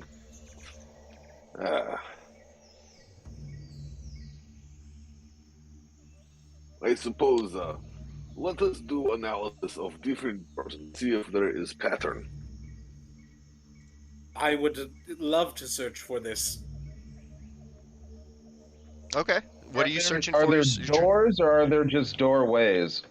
No, there are doors. So there's let me see here. So real quick, all three of the doors that you see seem to be made out of thick-looking stone. The ones to the east and west, which on the map appear to be north and south, don't appear to have any type of obstructions or anything like that. They also do appear to have keyholes. However, as you approach this door to the actual north, you see that the landing at the foot of a short flight of steps is filled with mud and silt that partially blocks the door leading north. The door is meant to open inward, for there are hinges on this side and a large grip to pull on. Would I be able to look at one of these doors either to the east, or west and tell whether they use the same key, quote unquote, that we use to get through the main door? Without even making a check, I'll tell you it doesn't appear to be so because there's no like sort of lintel keystone situation going on above them, and I there see. does appear to be sort of just normal looking handles and keyholes, despite the fact that they're made out of rough stone. Okay. I turn toward Grease and I mention, um, these doorways are not of the same caliber that we had seen earlier. These might be simpler to deal with. Oh, let me check it out. Does this look like regular key or special key? Go You ahead and give me know. an investigation check. All right, let's see. Just looks regular keyhole. Nothing out of the All right, ordinary. let me try to use my thieves' tools and see if I can open this little guy up. Go ahead and give me a thieves tools check. You insert your thieves' tools and start jiggling the tools around, only to realize that the door is in fact not locked. It can just be opened. Ah, I did it! I unlocked it! Haha! And I will open it up and slowly. I'll see. Does it make sound when I open it? Is it something stealthy? Can I do it that way? It doesn't. Well, you could try if you wanted to give me a stealth check. Ah, yes, I will give you stealth check. I will He try to caught do me, so. these What? hinges will be old and rusted. That's true. Ah, So you open the door and reveal the following behind it. It does not make a lot of noise. It's not easy to do, so it doesn't. It's not perfectly quiet, but the mud sort of helps dampen it a little bit. And but the major issue is just that all these doors are just fucking heavy. Despite that, the door opens, revealing the following. The walls of this corridor are wet and slimy. The stucco covering has become saturated with water and is decomposing and sloughing off in spots on the southern wall, exposing the seams of one of these large stone blocks from which the structure was built.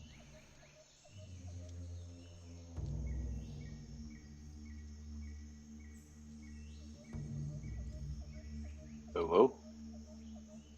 I can hear you. Okay, sorry. Um, well, I report this back to group and I say maybe we should check other doors and get more evidence of where we are. I would strongly agree. Um, as quick as my frail old legs can take me, Okay. um, I head westward. Okay. And you find that the door is almost identical to the one on the eastern wall. Do you try to open it? I do. I pull it open. And it does so with not a tiny amount of effort, but not so much as that the task is undoable. And the door opens. Oops. Hold on. There we go. I'm stronger than I look. Revealing a very small hallway that goes to a small flight of stairs going downwards.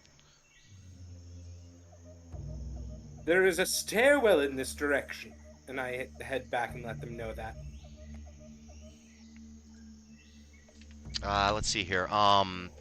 Pellinor, Theobald, you guys haven't been So, checking these doors. What are you guys thinking? I want to go into this hallway, Okay. this one down here, Okay. and I'm going to uh, send morning. What was it? Morning's call. Okay. But we all just call him Norm, Okay. the canary. Okay. Forward to spread out a little bit. Okay, so Morn flies forward, and when he gets to the top of the stairs, he sees that they, as soon as they hit the floor, they go down about 10 feet before dead ending at another door that looks pretty similar.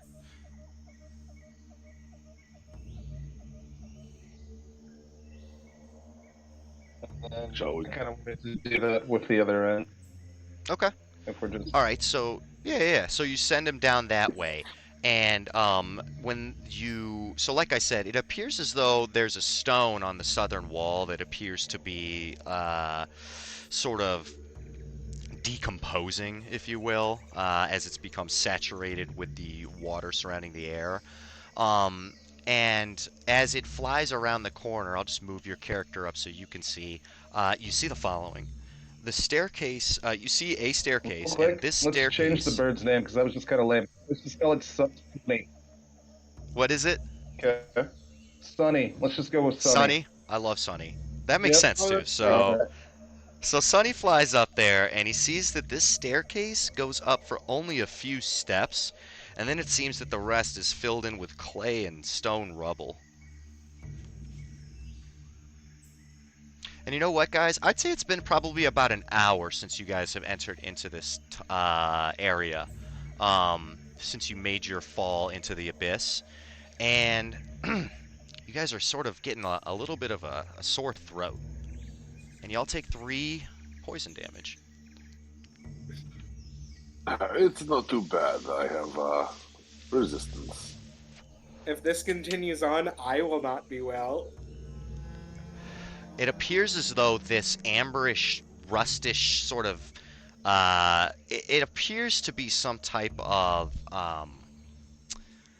it's like a thick vapor, as if the air is sort of surrounded with some type of, clearly, as you can tell now, caustic rock or material that's just sort of omnipresent in every area that you've explored so far. You were maybe hoping that it wasn't going to be outside of that first room, but as you guys continue to explore down these hallways, everywhere seems to be covered in this rustic fog. Uh, I will very likely die. no, we'll be quick. We won't linger for long. Tell you what, yeah. I'm considerably lower than half health. Shit. Oh well. Does anybody have a healing Okay, ability? yeah, no, I'm gonna heal you then. I didn't realize that your health was that low. Yeah, I'm at 13 of 29. Okay. Oh yes. Oh yes. Yes. Yes. Yes. Does anybody else like really need healing? No, I am okay.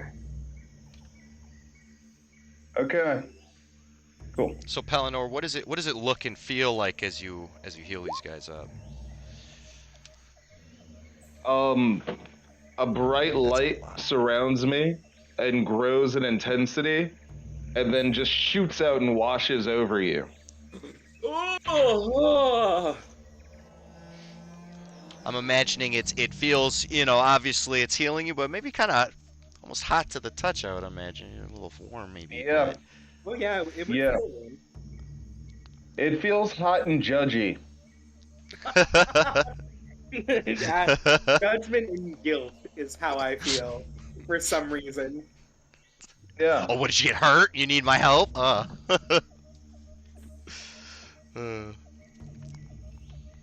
I love that. And I imagine, yes, you feel probably that's like the best healing word. I mean, I know you cast that at 2nd level, but goddamn.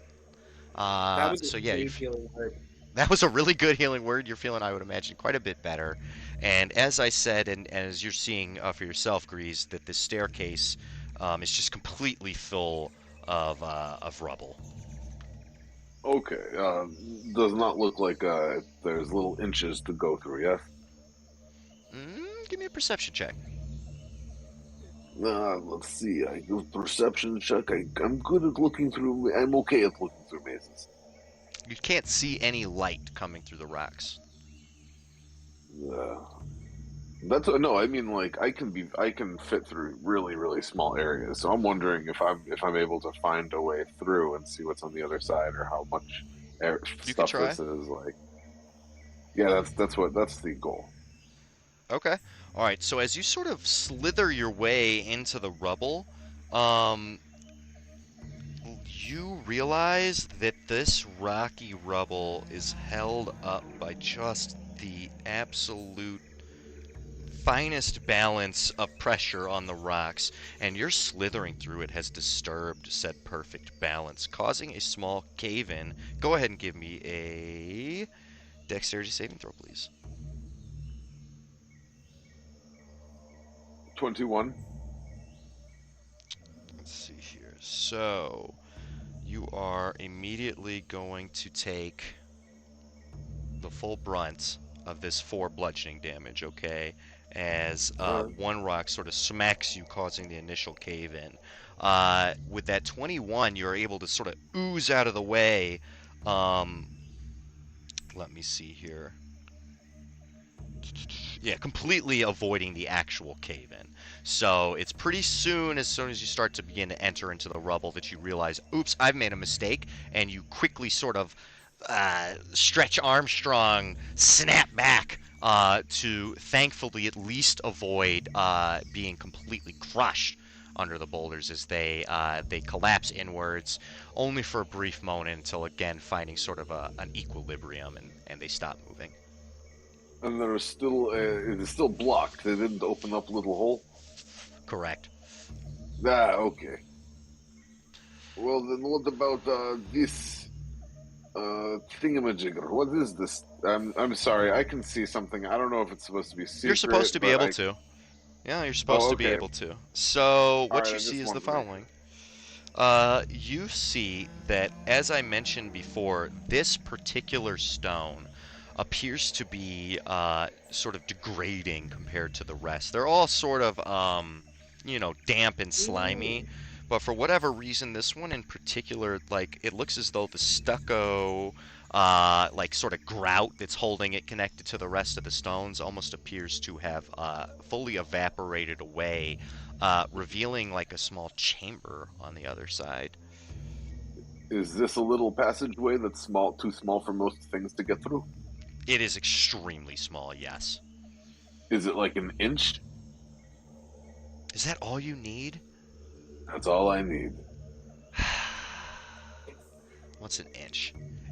No, I will it I isn't. will use every ounce of my strength Okay. as an old man with proficiency in athletics to pull this stone as much as I possibly can to allow this terrifying gaseous beast through Excuse me, I'm more of a plasmoid. It's a liquidy thing. It's not plasmoid exactly. terrifying grease creature that I cannot possibly comprehend with any of my mortal human brain other than the fact that I know celestial, but in any event, I will pull with my strength to pull this rock to the side, which I hope I can do with some athletics. So, I'll help him. okay. So go ahead and let me see here. Give me 1 second. I'll wedge the staff in and try to just like push some amount of this stone out of the way, just Okay, just so to make the inch gap. what is your guys' total strength score, the two of you? How do you mean? Define that. Your full strength stat, not your modifier. What is it for both of you? I have 16. 16, 16 and 32. 16. Okay. 16 and 16. You guys are you feel as though perhaps with even more oomph, maybe you could just move the whole fucking thing. But it is absolutely ginormous, and would take even more than the two of you combined to move. However, with that, it is enough, without even making a check, for you guys to go ahead and sort of push it downwards, forcing it to just reveal an inch, allowing Grease to get through. However, as you do so, you take 1 acid damage as your hands start to burn. I We're glance at not it going to kind go of into initiative. We're going to go into sort of a mini initiative real quick, okay? Starting with the two of you taking acid damage, and then we'll just go starting with Pellinor, and then going clockwise. We're going to actually stop time a little bit here. Pellinor, you see what they're doing, and maybe they let out a slight irritating sound. add your strength to the cause. What would you like to do, Pellinor? I'm going to shove the door if I can. Okay. I have the telekinetic feat. Okay. So So I what know they're that I dealing could with, shove. it's not so much a door as it is one of the internet's fucking up, bro. I apologize, guys. Yeah, but you were saying it's just like a large, like limestone piece that is not necessarily part of the wall, but is It at is least part of made the out of the wall. same stuff and possibly removed. It is part of the wall, but it's not really like a door. It's just a piece of the wall, like one of the stones forming the wall. But this Right, stone in right. particular looks extremely eroded and just sort of decaying.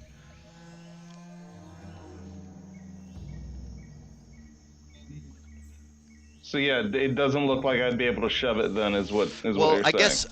well, let me ask this: how does the shove work exactly? Just explain The it to me. shove is like, because I don't know if I could. I don't. It would be up to you whether I'd be able to use it for this, because strictly speaking, the shove is something that you can do in initiative as a bonus action. Mm-hmm. I mean, you're sort of You in can. initiative. Okay, so I would be. I guess I would just. But the main thing is you're shoving with your body, right? You're not using any magic or anything like that. Um. No. I'm shoving with. I would be shoving with my mind, but it Oh, doesn't Okay. look like I'd be able to do it because it the creature would have to be able. It has to be a creature, and they have to be able to make a save. okay. There So you go. yeah. That being said, it does look like they're able to manipulate this stone with their brute strength, but it doesn't look like even their combined strength is enough to move it. Although, you know, it appears to be budging, just not much. Yeah, I could. And they do I appear could. to be in some type of pain.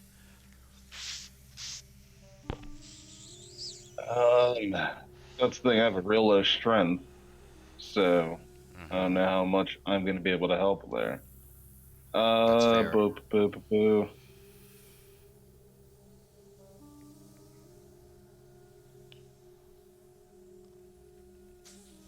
These do I have left? Never mind. All right. I guess I'm just going to go ahead and try and add my strength to it. Okay. So as you do, Um, yes. if I'm making a strength check, though, I want to add guidance to it. So let me think.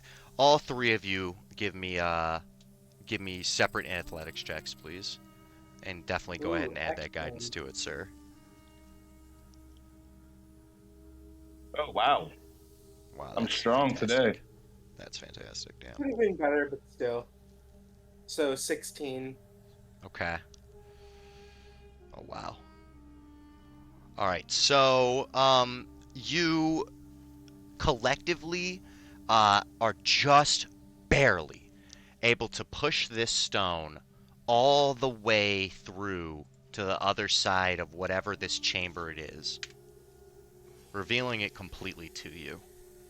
And let me go ahead and describe it for you. Beyond the plug is a small behind the plug is a small foyer holding three sealed urns on the east and west sides. To the south are double doors of bronze with glyphs worked into their faces.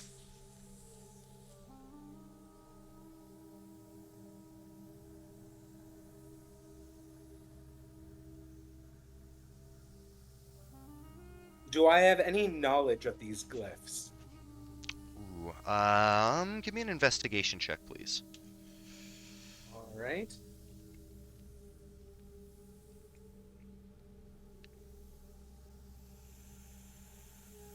You can Ooh. discern that these aren't like magical runes. They're actually letters, and they're letters of the old Amoan language that you unfortunately don't comprehend.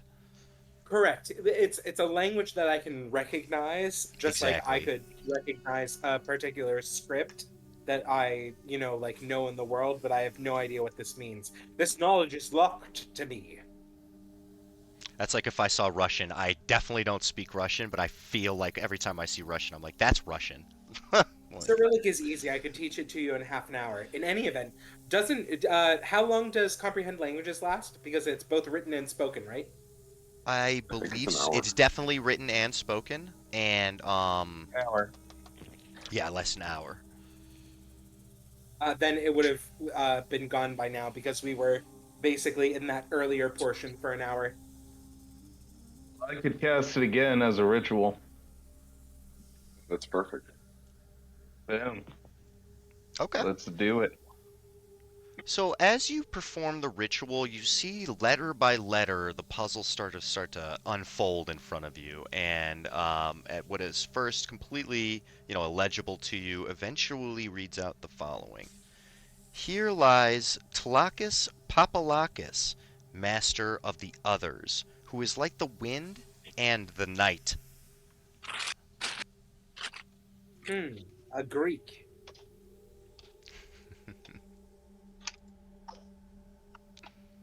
Um. So let's check out these urns.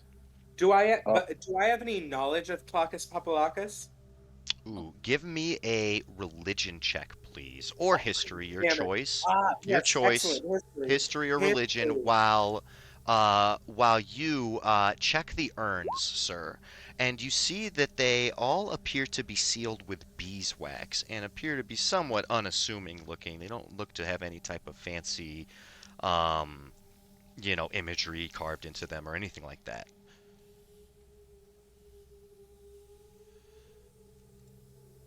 So And I what sort rolled of a 17 ritual on or rite history, this is? and Pellinor got a 20 with religion. oh, goddamn. Um, Okay, so the religion check is also for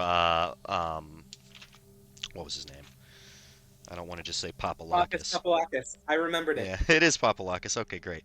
Yeah, Tlakis Papalakis. So what you know about Tlakis Papalakis is that he was a man that lived in the whatchamacallit, the ancient city of Tamoachan, and he was one of the original founding cult members of the cult that was started in this city to worship Vampire. And legend is that he was granted the gifts for his service by his god, but official historical records indicate that he died centuries ago. We must be very careful past these doors, lest an ancient vampire, lies beyond them. And Pellinor, if that religious check was for the same sort of knowledge, the religious tomes say quite the opposite of the historical documents. They say very much so that it's well, it's not really alive, but it's very much still a force of nature. Beyond those doors, lie of vampire that we must burn.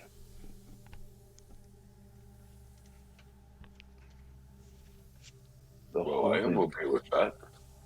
the holy light of Raza must shine everywhere, in all corners and crevices.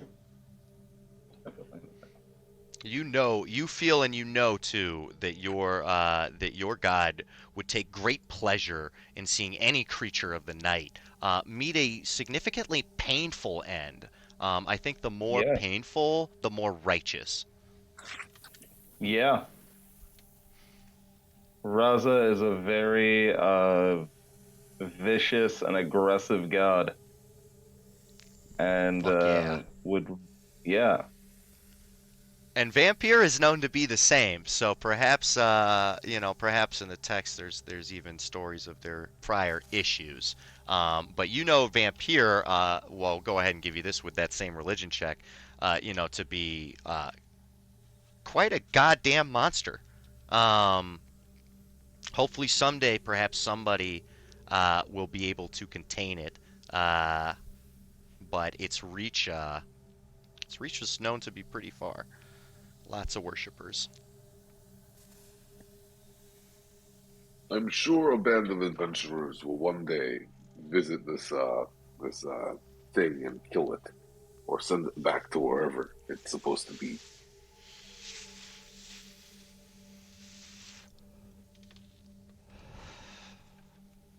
And you I see take it you the don't believe it's us. Sort of.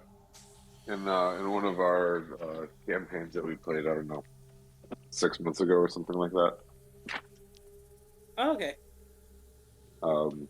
Yeah, there were some dealings with Vampire, and it did not go very well for Vampire. But that's in the future. That's in the future. Vampire got jumped. It was great. Vampire got hard jumped. That was I don't know. I don't want to speak for you guys. I thought that was quite an interesting little encounter there. Oh They had to no, like it was great. y'all had to It like was read the stanzas fantastic. and shit. It wasn't even really they Yeah. couldn't kill Vampire. They just had to survive for like 10 rounds and read these stanzas to seal it into a block of amber, which they did do. But that is in the future timeline, and Wow. this is a little backstory. That was after they killed Strahd. Yeah, I was like, oh, what Strahd? Oh, okay, see ya. Had to stop that motherfucker from keep coming back. What's in these jars?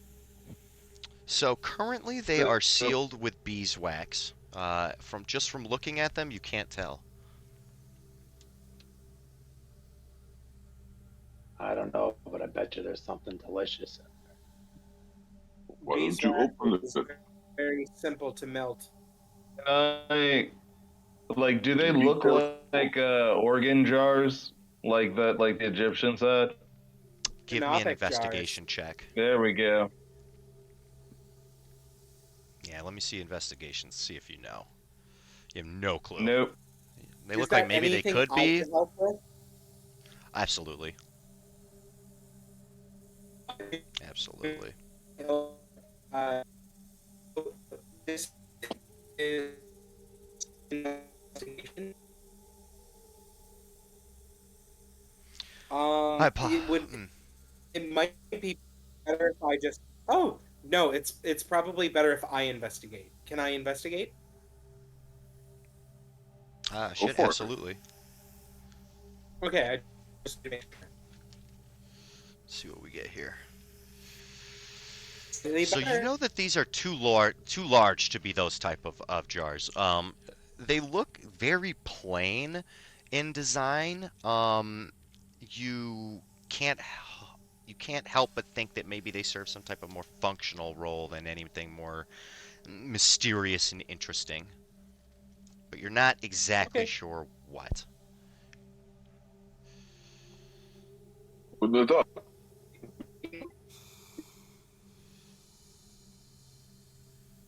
I apologize if somebody just said something. My shit just chopped. I'm calling up AT&T tomorrow, bro. Also, Like, what kind of I'm getting a assholes work joke. for you people? Oh, me. Right. Well, I did, but me for 7 years. But what are you gonna do? Get your shit together, AT&T. For real, you suck. Side note. Unrelated side note. I apologize, though. I What did you guys suggest want to we do? open. Can we open one of these jars and see what is in it? How would you like to do so? Sealed with a thin layer of And beeswax. Looks thick enough so that you just can't see through it, but I want to use Mage Hand to do it if I can. I want to use my telekinesis. okay. All right, yeah. Yes. So your telekinetic mage hand sort of just what punches through it, I'm assuming, or does it kind of sort of tear it off? Kind of tears it off. Okay, and it just does so. And it rips off sort of layer by layer this beeswax. Takes a couple pulls. It's sort of old and decrepit, but eventually it does crumble and reveals some type of gloopy liquid inside.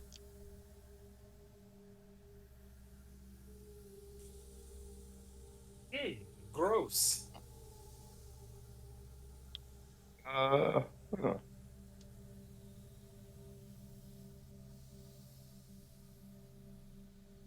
All right.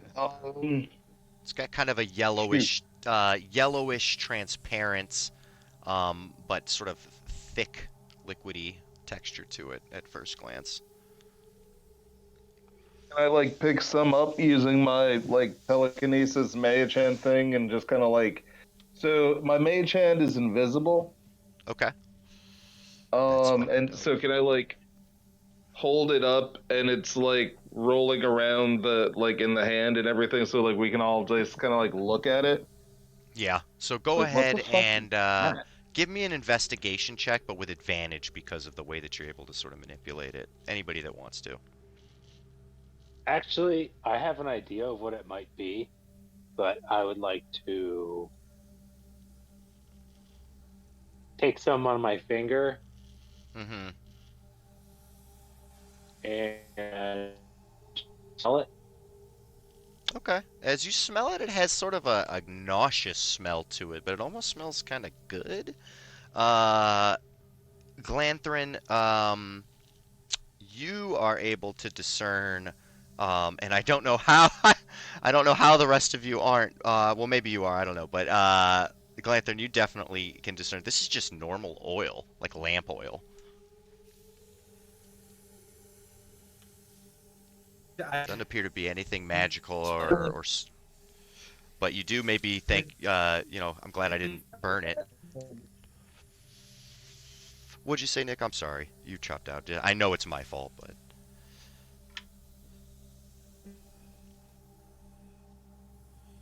all good, Glanthrin.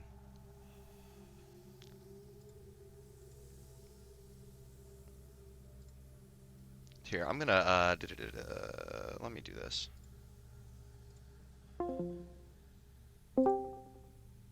Just wanted to leave and come back, see if maybe that doesn't improve my connection to the Discord.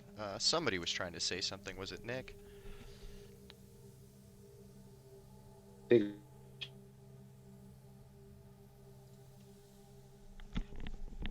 I couldn't hear that, Ross. Fuck, bro. Is it just like that? God damn it. I don't know what it is. Sorry. Can you guys hear me at least? Yeah. Okay. Okay, now I I can can hear hear you. you. I don't know what's going on with my internet, man. Ugh. But I apologize. It's standard oil. What did you guys want to do? I apologize.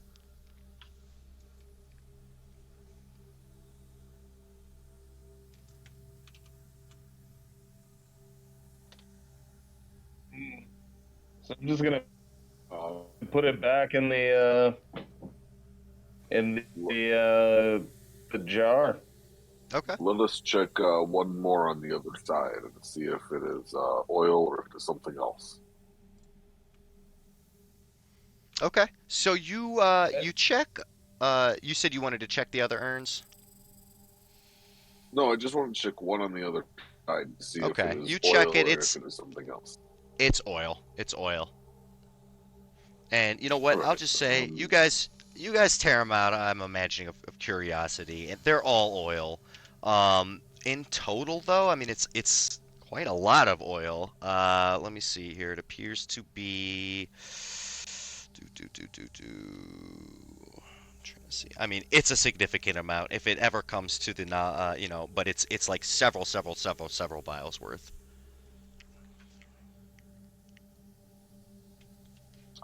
Uh, does 20 anybody flasks know total. what a does anybody know what an explosive is?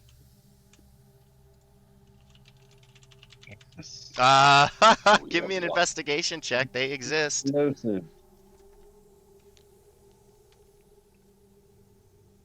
I mean, and I guess the real question is, do you want to know what it is or how to create one? I mean, we we would have to seal it. We could, put some goo on it or with some mud. We've seen mud, but it's basically a pressurized vessel that has something flammable inside. Go boom. I mean, Pellinor, you know enough about fire to know about explosions, and knowing how flammable this amount of oil could potentially be. You're fully aware of that fact. Raza's telling it to you directly.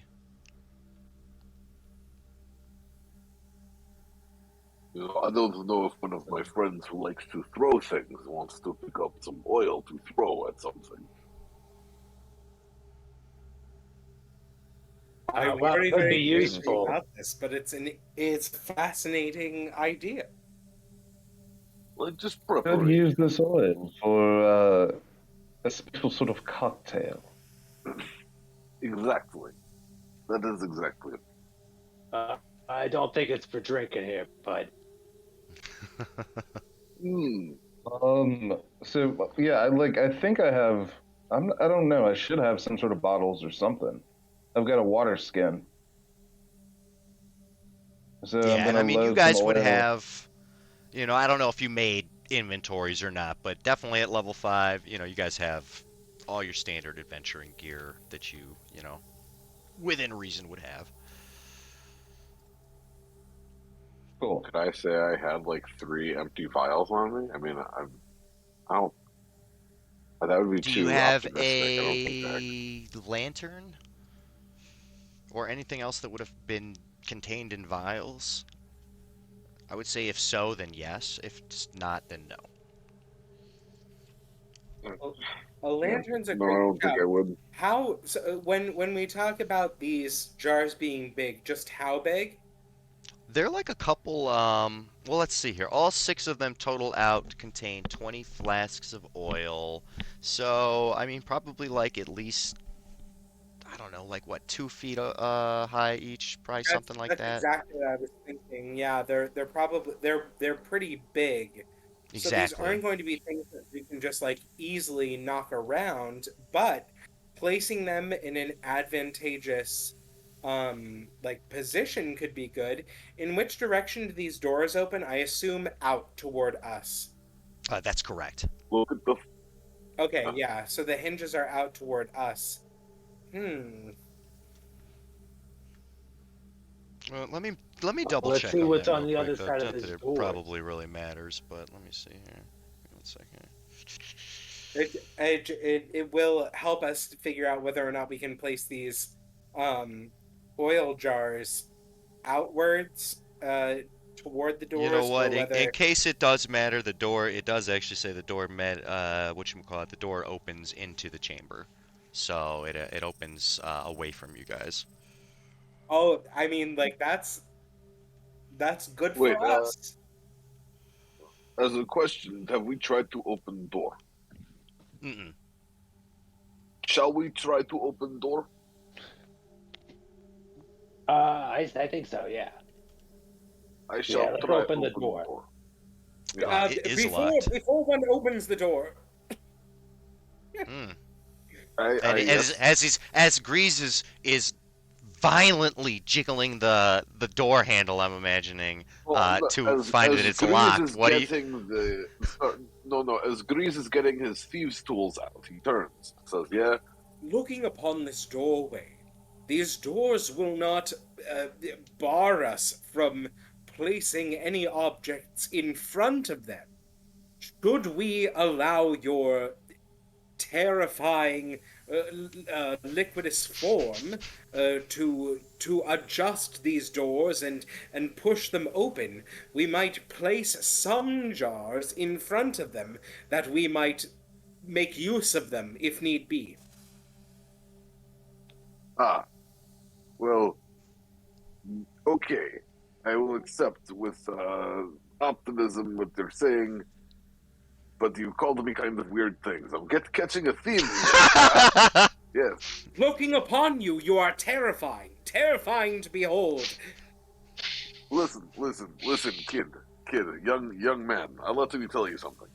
Uh, you live in a fishbowl next to the ocean. Absolutely horrifying. What a thing Give me to try to comprehend with a mortal mind. We should Give put me an some of these insight stars in check. front of the door. I mean, yeah, let's do that. Let's put some of the. It's gonna have you give me an insight check with disadvantage if you wanted, Grease, just to see if you can even tell if he's if he's saying nice things to you or not. I don't know how much time you've spent with, No, I civilized don't know. society. Yeah, he seems to be like telling you all types of great things. Like, yeah, he's telling you how awful you are. It sounds awesome. That is No, literally listen, my flaw. Listen, Is I know nothing about. I am an absolutely open book. I think you're all fantastic. You mostly, every single one of you just terrifies me. I'm an old man. I have no idea what's going on. You're not a person. It's like, That is true. I am not. I you don't really want slide to your sort of just disgusting lie. tentacle through the Fantastic. keyhole with your thieves' tools. Oh god. All right, so um, y'all are all good with him opening the door? Absolutely. Can we have Thieves' one tools or it two up, of sir. these jars in front of the doors, just in case? Sure, absolutely. Yeah, it takes a little doing to move them, but it's not an issue. And as you disable the lock with the thieves' tools, Grease, do. Give me 1 second. You notice that you feel something kind of separate from the lock. You feel something else sort of get pushed to the side as you unlock the lock. It's as Get if you moved, down! yeah, you moved the lock back, but also something else appears to have been pushed aside as well. And I will say, get down! And I will go prone. Okay. Nothing happens. Door does appear to be unlocked. Okay, I will get back up. And, yes, you know what? I like what my crew is doing. I'm going to take some time back. I'm going to go 10 feet back if I can and use my pseudopod to open the door. Okay. So you open the door and reveal the following. 1 second here, I'll get rid of this. Here, door. Okay. So, beyond the doors is a chamber cut out of the rock with a veil of calcite and stalactites covering the walls. Buttresses rise from the corners. Brown shot through with black and triangular stone pillars support the high ceiling. Occupying the center of the chamber is a colossal monument resembling a giant's table, covered on all sides with intricate carvings and glyphs. Engraved on the floor in front of the entrance is a seal that displays more glyphs. Opposite the entrance, a battle axe is embedded in the wall, 6 feet above the floor.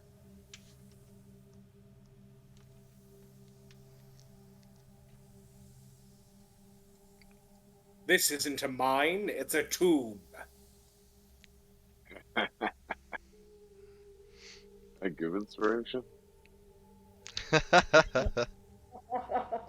You reread the pamphlet and you see that it was a shrine. In fact, it was not a mine or a tomb, or well, maybe it is a tomb.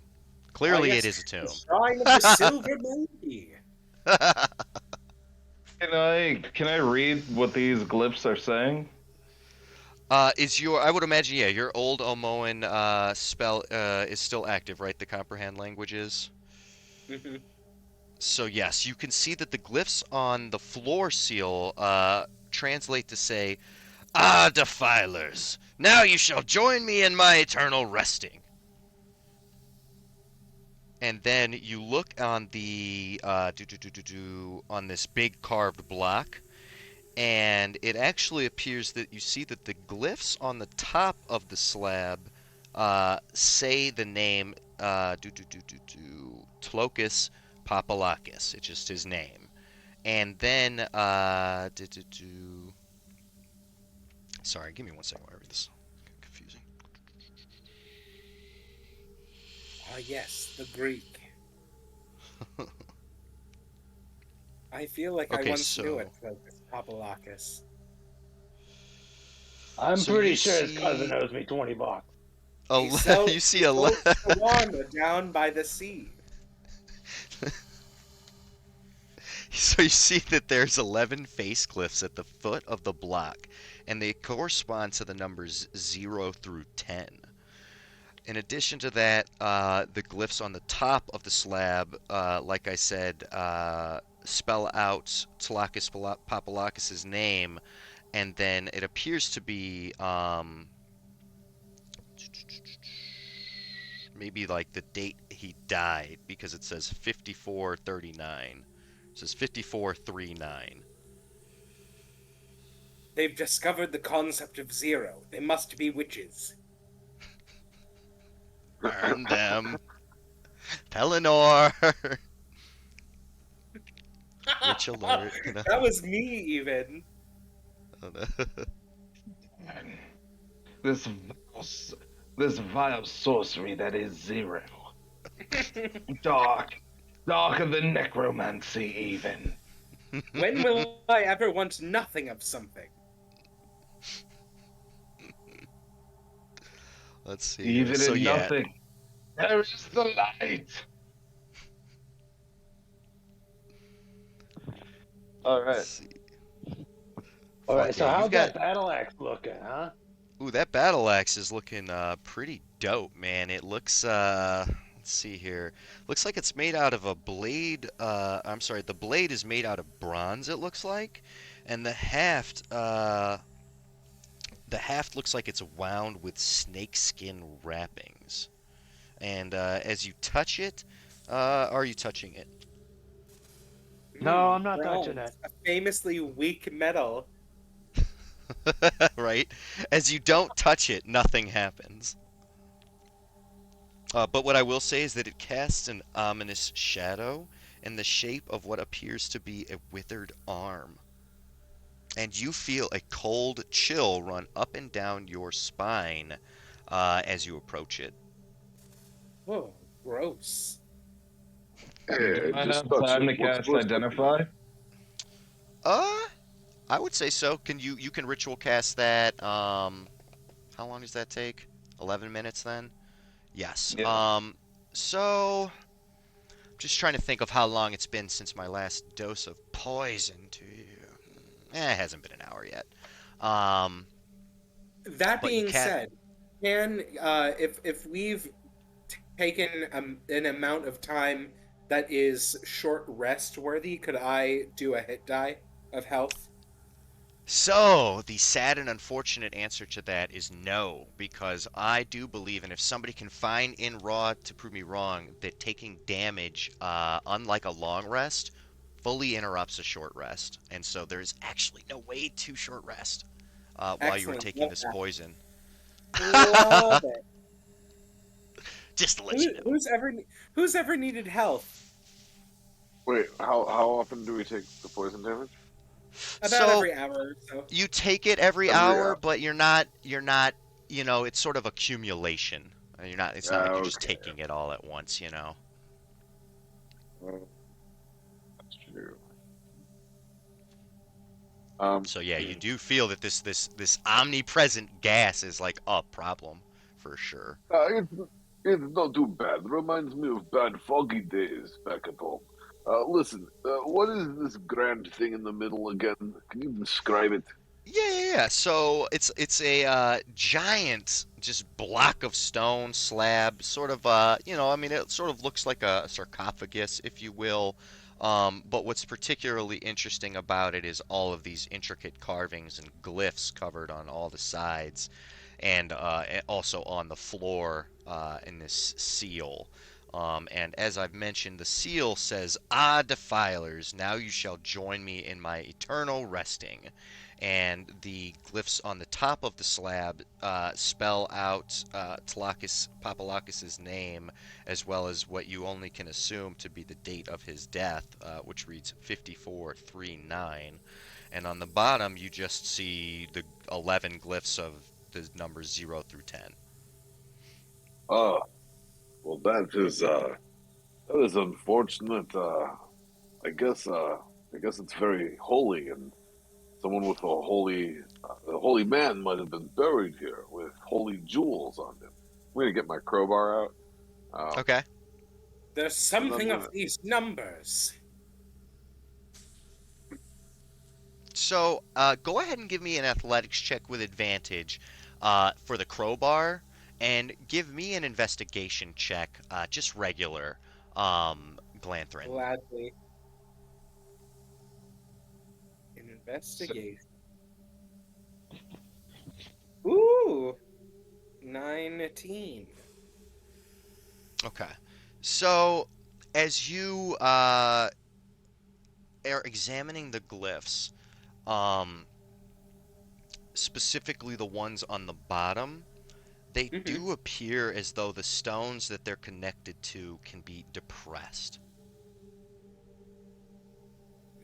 Read me the number from the sarcophagus. It says I'll stop. uh, Tlakis I'll stop what I'm doing Papalakis and tell him. 5439. Mm. Those numbers double, which is probably not useful when the numbers are 0 through 10. Never mind. Wait, no. Hold on. Or should I'm we or should we count them all up? Huh? If only I were smarter and could figure this out. Let's Now, what if we see. press each number but backwards? And I'll The stand on first my the, head and I'll drink a cup of water. I'll say that with a 19 investigation, Glanthrin, I mean, you do have a strong suspicion that the date must somehow correlate to whatever's going on with these glyphs on the bottom. And in addition to that, let's go ahead and say, since you rolled that athletics check, Grease, that you did hit a 22 with that crowbar, and that stone did not budge. Hmm. Can I get the numbers one more time? I'm sorry, I didn't write them down. Absolutely. It's 54-3-9. Okay. real quick, did Those, we those, say don't, those don't overlap. Never Uh, mind. Okay. yes, Pellinor. what did we say about the magic axe? The magic axe is embedded into the wall and is made out of bronze, and it elicits a deep chill that goes up your spine as you approach it, and it displays the shadow of a withered arm.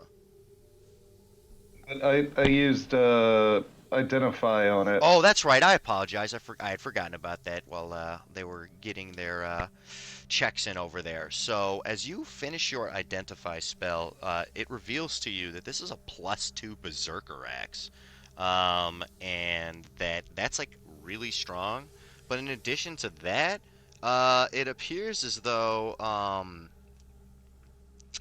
it's these wrappings seem to be concealing magical parchments, and it appears as though somehow the axe has been like enchanted with the spell scrolls that appear to be sort of weaved in underneath the snakeskin, allowing it charges to cast said spells, including Pass Wall. You detect Burning Hands, which is an old standby for you, I'm assuming. Gust of Wind, a whole bunch of goodies into this axe. But despite that, um, you feel as though it's already been attuned to someone else.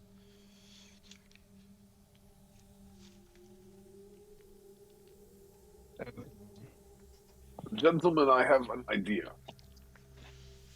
In my country, we have something called death room or death chamber. Perhaps we are in said death room or death chamber, in which case, maybe good idea we find different hallway to explore. Ooh, can I just very quickly sort of like while I'm in my sort of like investigative mind poring over these numbers and numerals. Mm-hmm. Just let me describe what I want to do, and then Sure. we can figure out whether like that makes anything else happen in this room, or we can just move on.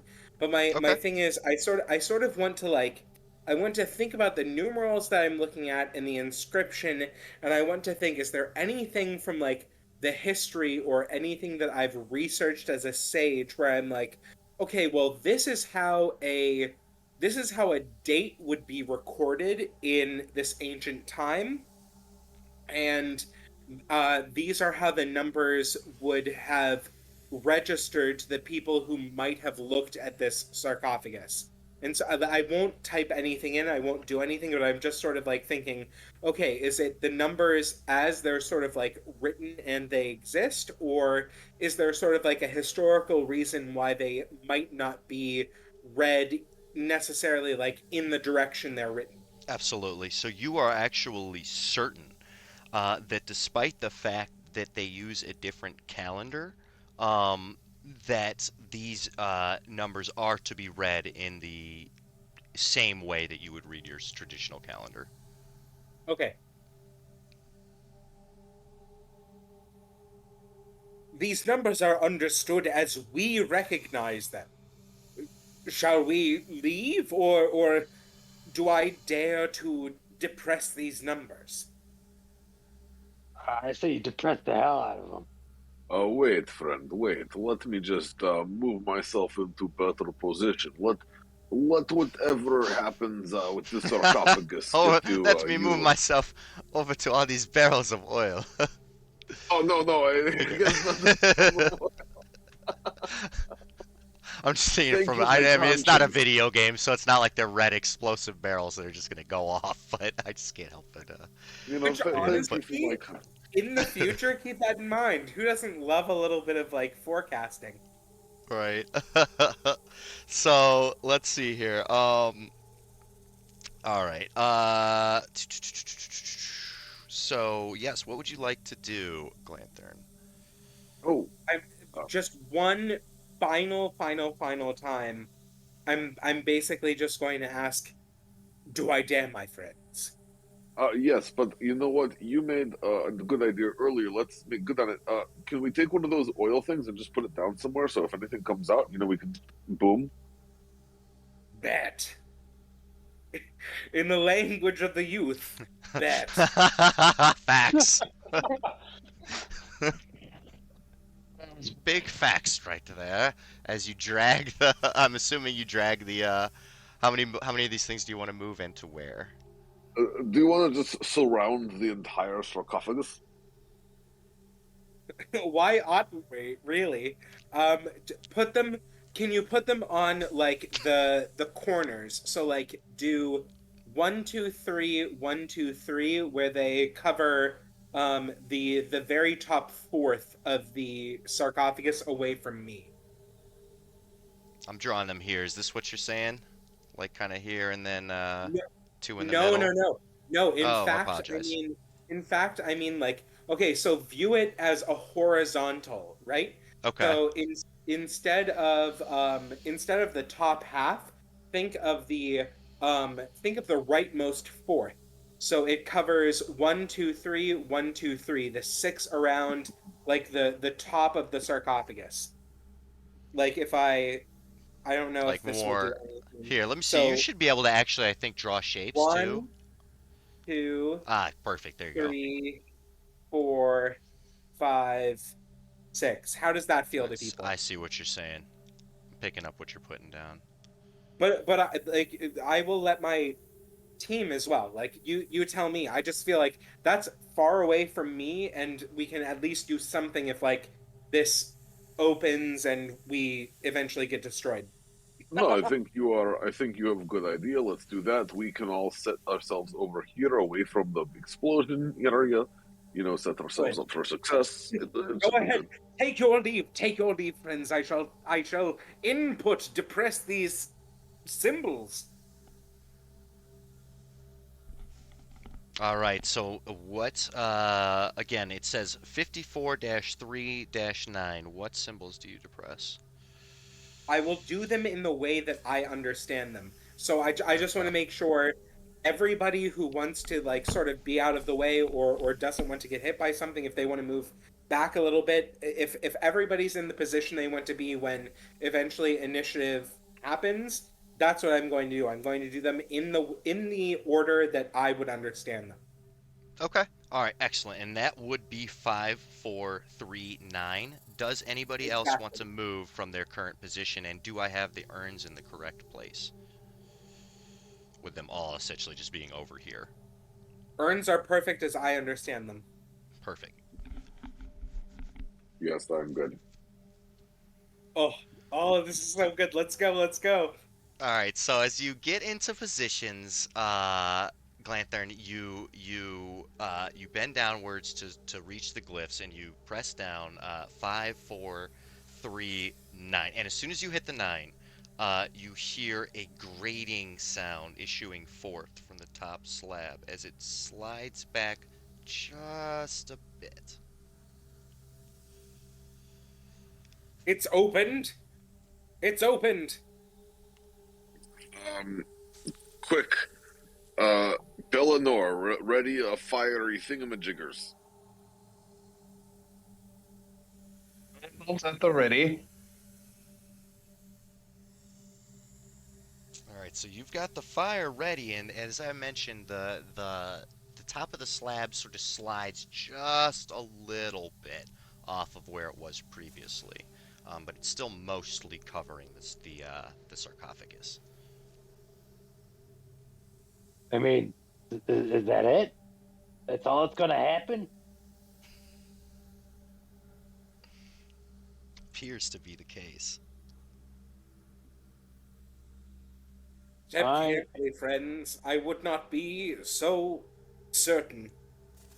So I'm going to hop on the corner of this, like right there, Okay. and like grasp on it Okay. and try to lift. Go ahead and give me an athletics check.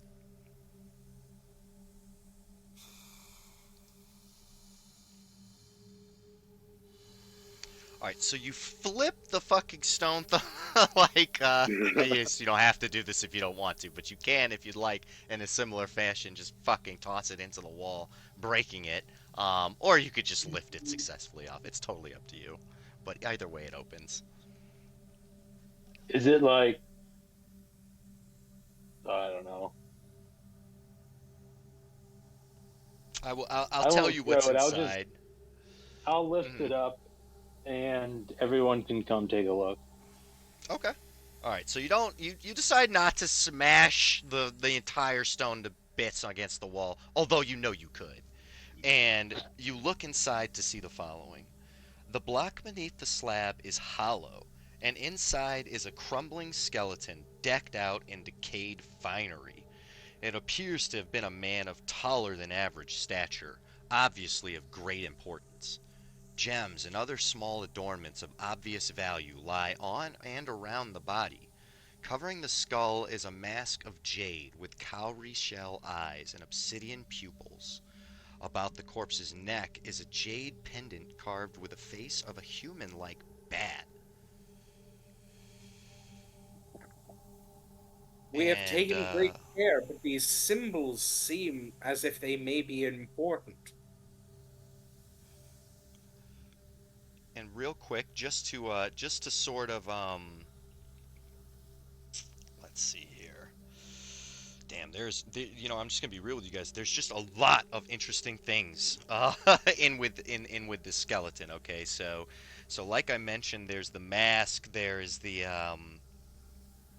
all the stuff I mentioned already. But in addition to that, let's see here.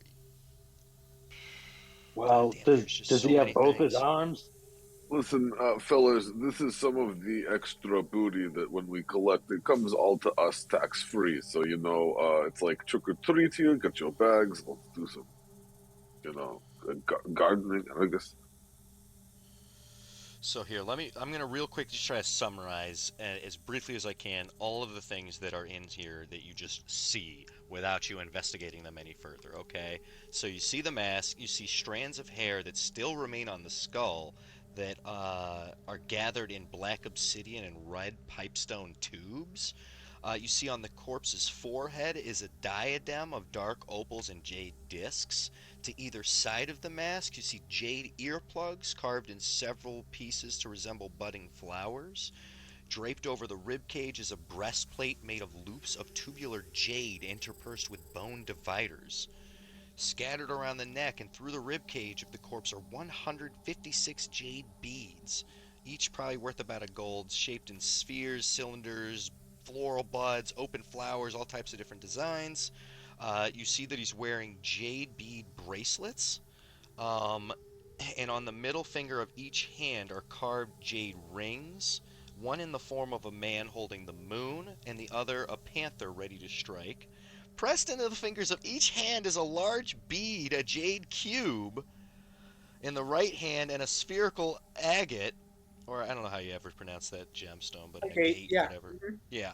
At the feet of the skeleton lie two small containers, apparently of glazed clay, one fitted with flower shaped plugs in both ends, and the other holding a 1 inch diameter piece of mother of pearl. Lying atop the hip bones is a 6 inch long statue of a faceless man with large pointed ears, plugged at the bottom. Uh, Plugged at the bottom. Yes, and it appears to be some type of bottle. So there's just a fuckload of things in here, and they all look to be of considerable value. If anything is particularly important to anyone, I can also add my knowledge, my sense of understanding to any one of these pieces, which is to say, I have three spell slots, and I do have identify as just a quick 1 minute spell. Wow. I mean, of all of these, I think the question can someone do an arcane? Am I good at Arcana? I'm not good at Arcana. If someone, if someone who was good at magic could take a look at this, maybe they would see if there was some sort of enchantment that could curse or maybe bless the wearer and the endower. Otherwise, I say we put it in our, So Halloween bags and I bring am it to a merchant. proficient and trained in Arcana. I think then Give you me should try, see what we have.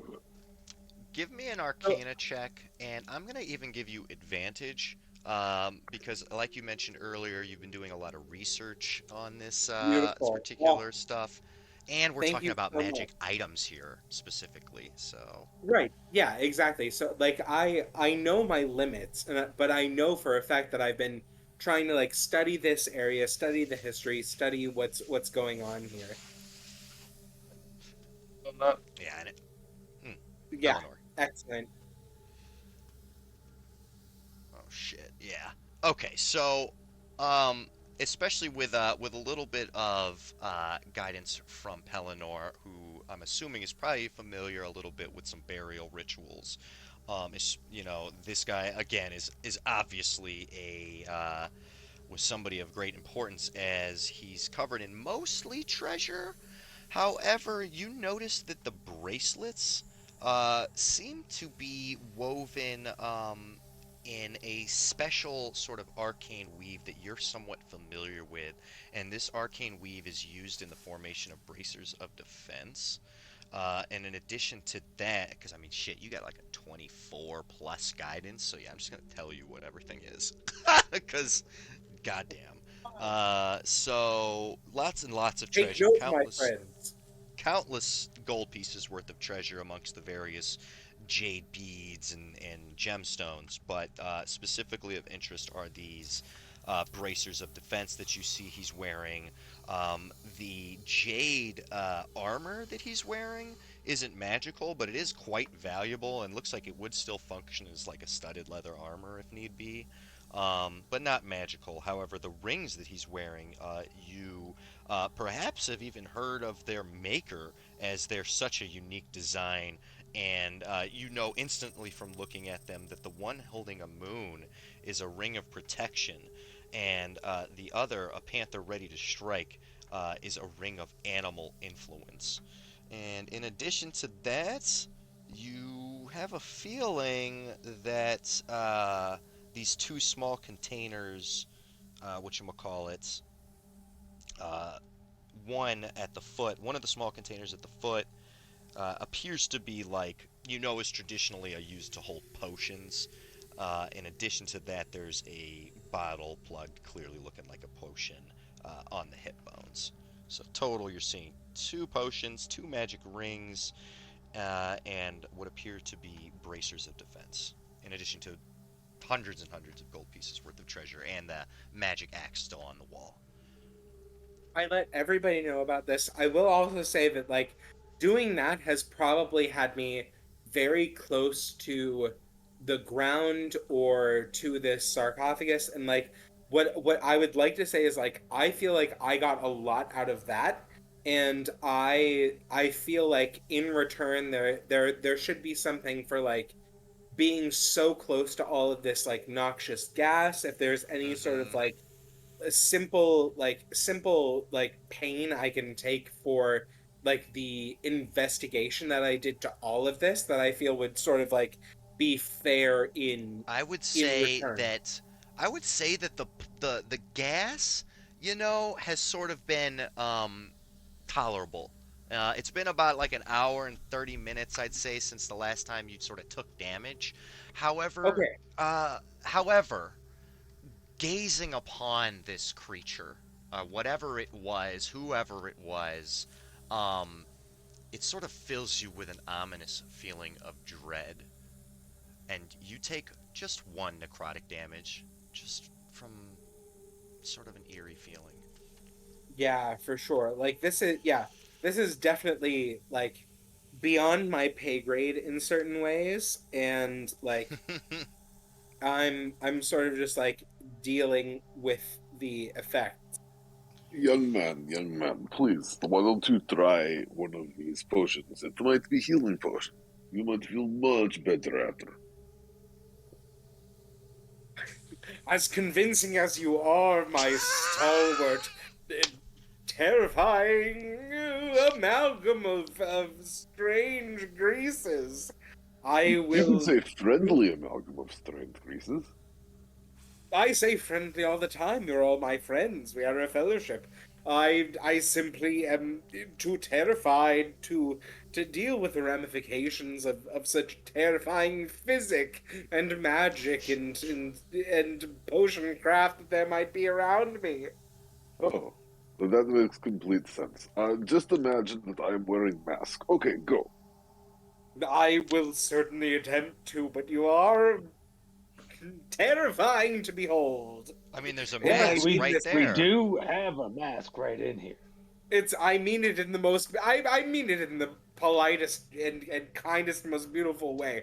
I really sincerely mean it. You're a beautiful creature. I'm just terrified by the absolute existence of yourself. You're very Okay, well, present. I can understand that. No, the mask is not for me. I cannot wear anything or carry anything if I am going to be so squishy and get into places. Well, then I will certainly take a mask if it will help me in any way. Go for whatever you need. Okay. Yeah, you take the mask, and it's made out of what did I say it was made out of? Jade and probably like pearl and something, but I think it's there was green some. and white and black.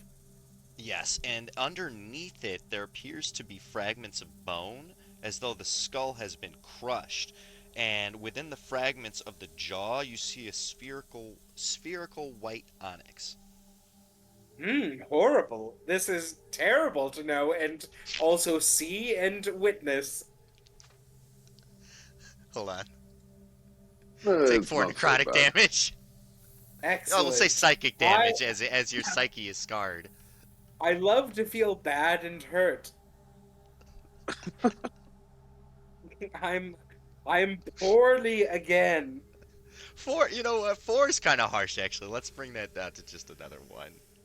But No, it's no, definitely, Wait, wait, you no. wait. sure? Leave it.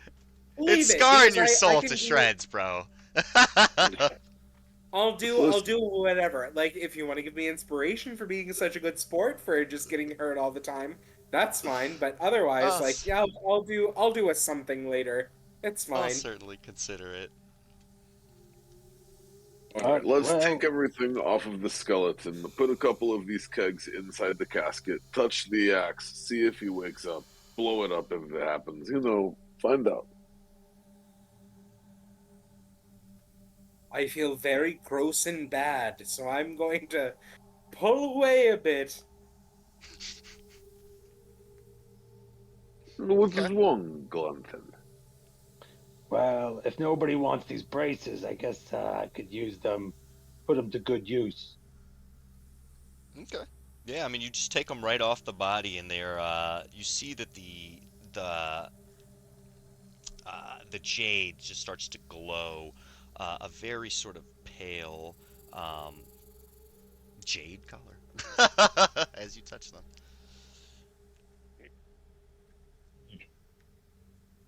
I'm going to I'll use my take either the ring of protection or the ring of animal influence, unless somebody else wants it. I would probably take a ring of protection. I'm gonna take my I'm gonna take my second wind to try to do a D10 of healing. Okay. All right. There we go. Yeah, 11, Yeah, you which I sort of think get your yeah, bearings which after will witnessing. which will bring me back to full. There we go. Fuck yeah. So there's still a variety of things left in this sarcophagus, but you have gone ahead and taken, we'll say, both of the magic rings and the bracers, as well as the mask.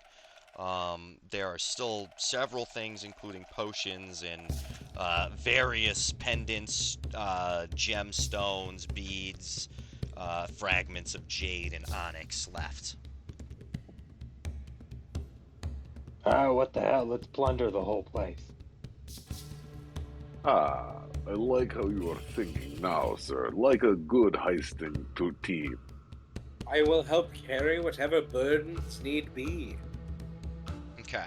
So as you, we'll say, I'm imagining that you're probably going right for the battle axe. Am I correct in thinking that, Theobald?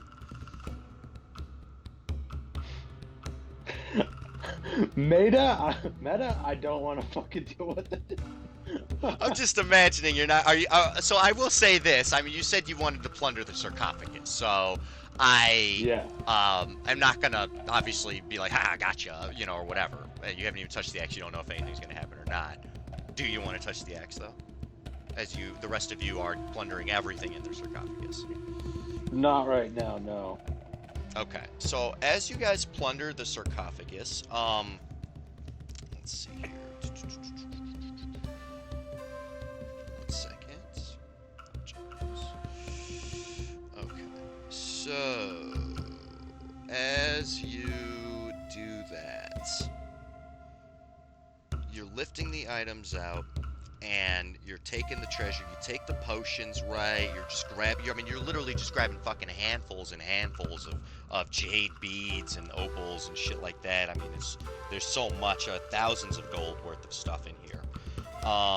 And eventually you get to the jade pendant. You rip that off, and as it does, dust is stirred up into clouds and begins to gather on the bones as they seem to knit back together. His wasted form sits up and gazes about. And we're gonna roll initiative. Excellent. Horrible, but excellent. Good. And as this sort of tornado of dust and sand forms around the creature, why don't we go ahead and let's roll initiative so that I can have it ready to go for next week, and then we'll go ahead and call it, because it seems like well, first of all, there's no way we're gonna be able to make it through in any reasonable amount of time, but Very fair. it seems like a perfect place to start next week, though. Let me go ahead and I'll roll initiative for myself, though. Ooh, damn! Still not as good as you guys, though. You guys are rolling hot. Fuck. Alright, let me just, we'll just have it in the chat, so when I pull it up, it'll be there. Let me see, everybody rolled, I think. There we go. God damn you all. Alright, well. Bastards. Yeah. No. Man, the old man is going first. This is great, honestly. What's the word? Like, thematically, this is great. We'll see here. I'm going to go ahead and end the stream, but you guys hang out in the Discord and we'll finish up. But thanks everybody out there in the etherwebs for tuning in. Hope you guys enjoyed the stream. Hope you guys are enjoying the new adventure. We've got a new player. Everything seems to be going well and bad at the same time for the group. So we'll see how things turn out next week. If you guys enjoyed the stream and if you haven't already, feel free to consider following so that you know when we go live. Also, if you, I'm just going to say, if you have Amazon Prime, consider subscribing for free because it comes with Amazon Prime. I wouldn't pay to subscribe to myself. I'm being real with you. But if you got Amazon, I was going to say, think about it this way. You're taking money out of his pocket and putting it in the rent. So if you feel like doing that, I'm not going to stop you. I would not honestly ask for anybody to subscribe for money. But on that note, thank you guys for tuning in. I appreciate you so much. And you guys have a fantastic, and we will see you next week.